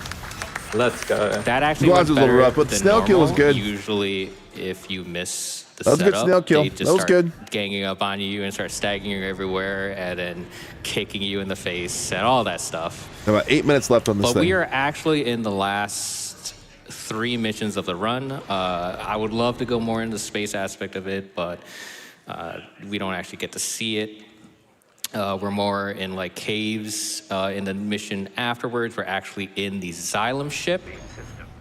So essentially, Carla we're trying to crash the Xylem ship, right? And we're ascending to go stop them, right? That's right. So Carla is a part of the faction called the Observers, along with Handler Walter, and they believe that the only way to prevent future instances of the fires of Ibis is to crash the Xylem and kind of do a new fire to truly burn, let the last cinders burn. And that is their goal, but Allmind believes, so we're now making a deal with Allmind, and Allmind wants us to stop them in return for, you know, whatever it is. I'm sure Allmind has good things in mind for us. But we are attacking the retreating forces as they're trying to, the Arquebus MT squad thought they could leave without paying the bill. It is not the case. At the end, we also fight. This dude's story and lore and history and explanation of AC6's world and why things happen that happen is very... Pater. Hopefully that fight goes well. It's rudimentary at best. He's a non-threat, but he just likes to lose time. Oh wow, survived. I haven't seen this mission since I finished my casual playthrough. Literally have no idea what's going on. That's great. So do you want to talk more about the Xylem ship in the next mission? Yeah, sure. So the Xylem ship is basically what you're going to be executing a colony drop with, and you know it's always a good sign when you're dropping a space station or a spaceship from orbit into something else. But I actually just wanted to talk about how big this thing is, because I mean, yes, dropping anything from orbit onto somebody's head is going to lead to a bad day, but I mean, just the Xylem is quite large, and I mean. So just to give you a point of reference, ISS, which has served admirably since the 90s, is about to end get to the end of its life, and we are actually having to have like serious long discussions about You're not wrong, Mason. You are not wrong. ISS down without actually hurting anybody.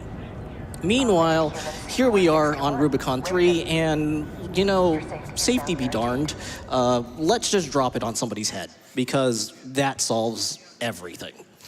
Yeah, sadly, we won't actually be able to see the Xylem ship like in NG+. But you basically, we can get 2 donations, and then you have the floor again to just basically talk about it and whatever else you want, because after that is going to be the last fight, which is the most difficult fight that can go very wrong super easily. I might even die. Thank you, Gun 13 Raven. We have $25 from Semper Fidelis. Hype Train, abide with Rubicon. Give everything you got. Here are 5 tickets to board. We have $10 from Anonymous. 2 tickets to the train to 1,000,000, please. And we have $20 from the True King of Space. Get in the robot, Shinji. I enjoyed that reference. Thank you very much, whoever did that. Happy to oblige. But, I mean, the other thing is, I mean, we're in the ship right now, and you can just see how massive this bloody thing is. I mean, just imagine the amount of resources to just launch this thing into orbit. You had to do this kind of assembly in orbit, just because, I mean, we have trouble launching, you know, a couple of humans up into space, you know, reasonably efficiently. This is simply ridiculous in terms of getting it off the ground. So this is one of those things that you almost absolutely certainly have to build this in space, because, I mean, he just dropped about 1 kilometer. Yeah, so story-wise, at this point, we were doing whatever Allmind wanted initially. Like, our goals aligned because Air wanted to do the coral release and such like that. But at this point, even though we were supposed to be the champion for Allmind, she thinks of us as a threat now because we're too good. Yeah, we're just too good at our job. Like, I'm amazing. I understand. As I say that, I completely forgot where I'm going.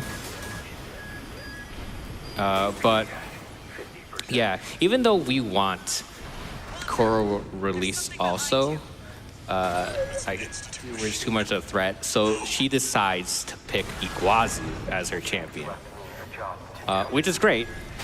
Because I don't like Iguazu. Yeah. I mean, nobody knows haters like haters, so I think I understand that. Ooh, I mess up quite a bit. Don't kill me, please. Just got worried about your health, yeah. As long as it doesn't. You'll be fine. It will stag you, but you'll live. Ooh, yeah, okay. All right. So this is actually Chatty. Chatty is actually connected to this because Chatty is actually an AI created by Carla.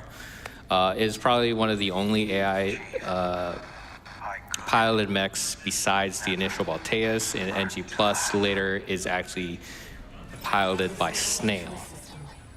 I don't know how he's piloting it, to be honest. He literally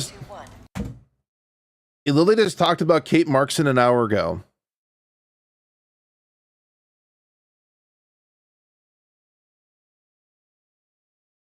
You literally just got done talking about Kate Markson not even an hour ago.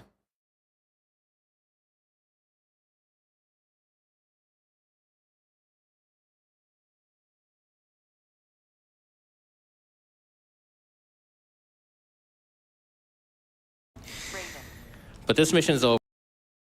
AI created by Carla.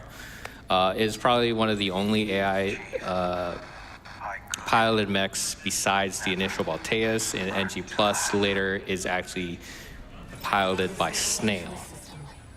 I don't know how he's piloting it, to be honest, but this mission is over. We're gonna go into All Mine. You can talk about the space part of it because we are fighting on, I assume, a satellite, and we see the vascular plant in the distance. It's one of the closure satellites, I think. The one that shot at us in the opening cutscene. And the vascular plant was ripped out of the ground, upgraded, and now it's even bigger somehow in 3 missions.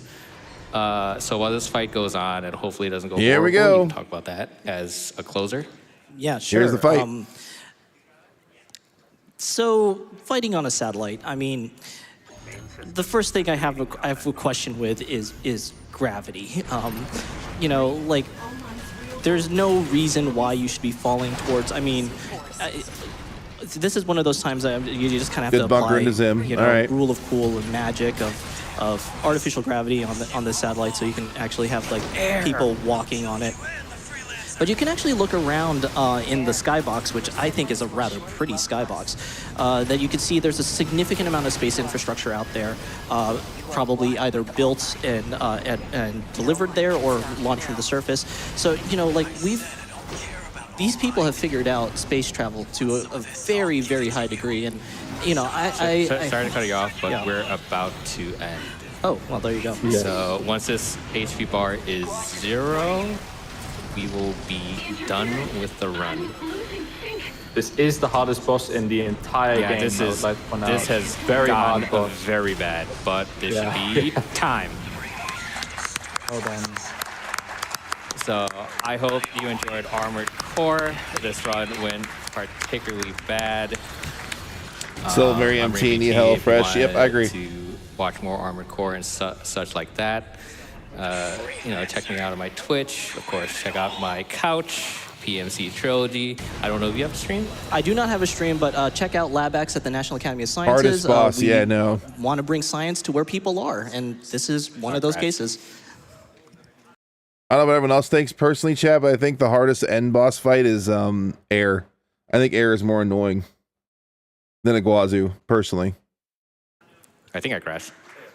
This looks like I crashed. It is a black screen. Just to punctuate a wonderful run, you know? Yep. And he forgets to end it before it's over, so the game crashes again.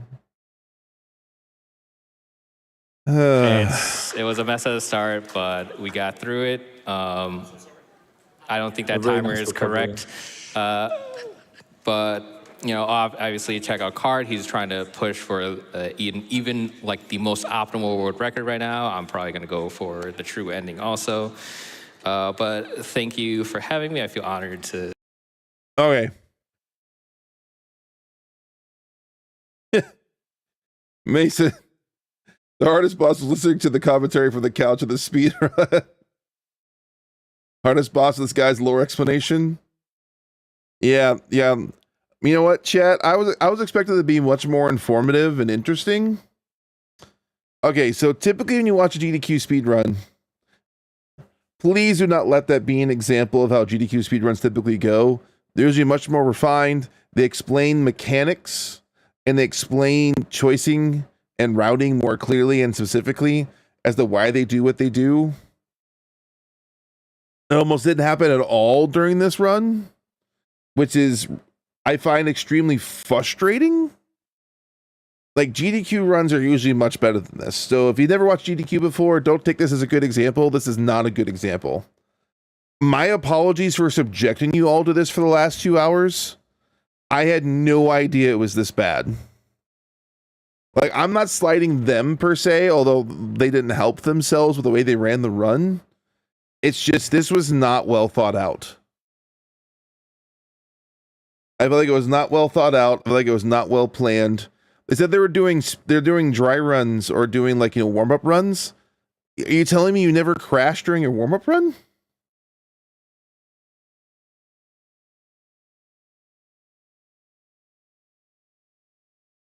So you did try to warn me, Mason. You're not wrong. So did Oyson.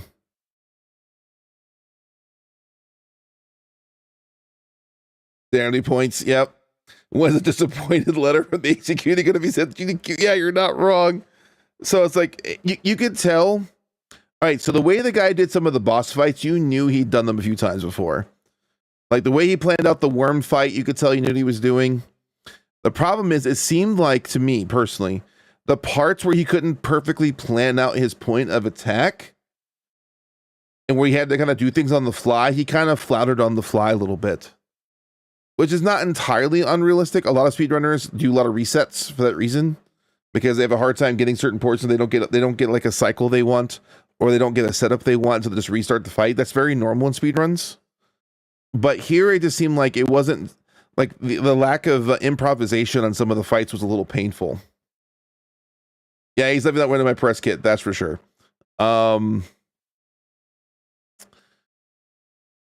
Yeah, just that was not a good representation. That was not a good representation of GDQ speedruns or speedruns as a whole, and it was not a good representation of AC6. Like it failed on both fronts. It was not good.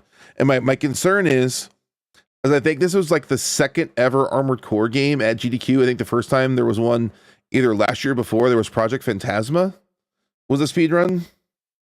And that one was awesome to watch. The guy explained some of the tech, some of the things going on with it, some of the glitches they were running. It was really cool to watch. I enjoyed it greatly. But this one, it was just...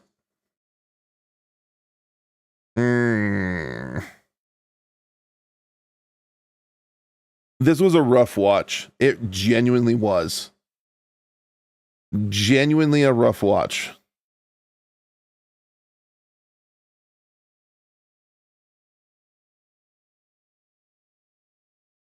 So, yeah. I'm not even sure what to say at this point, to be honest with you. That was just, it was rough.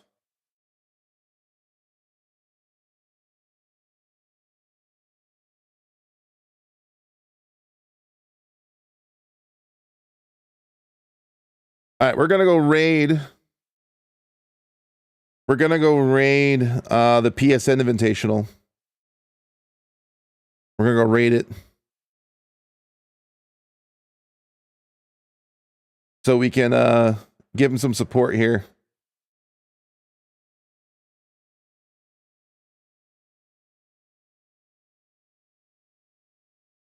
You know, I appreciate you all hanging with me for that long, because you guys made it your guys' commentary in the chat made it bearable.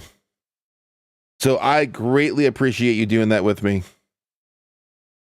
So until next stream I'm hoping to do will be my new PC parts will be in. Thanks, Reckon. And then I'll do a test stream with a new setup to make sure everything's working. So Until then, I will see you next time.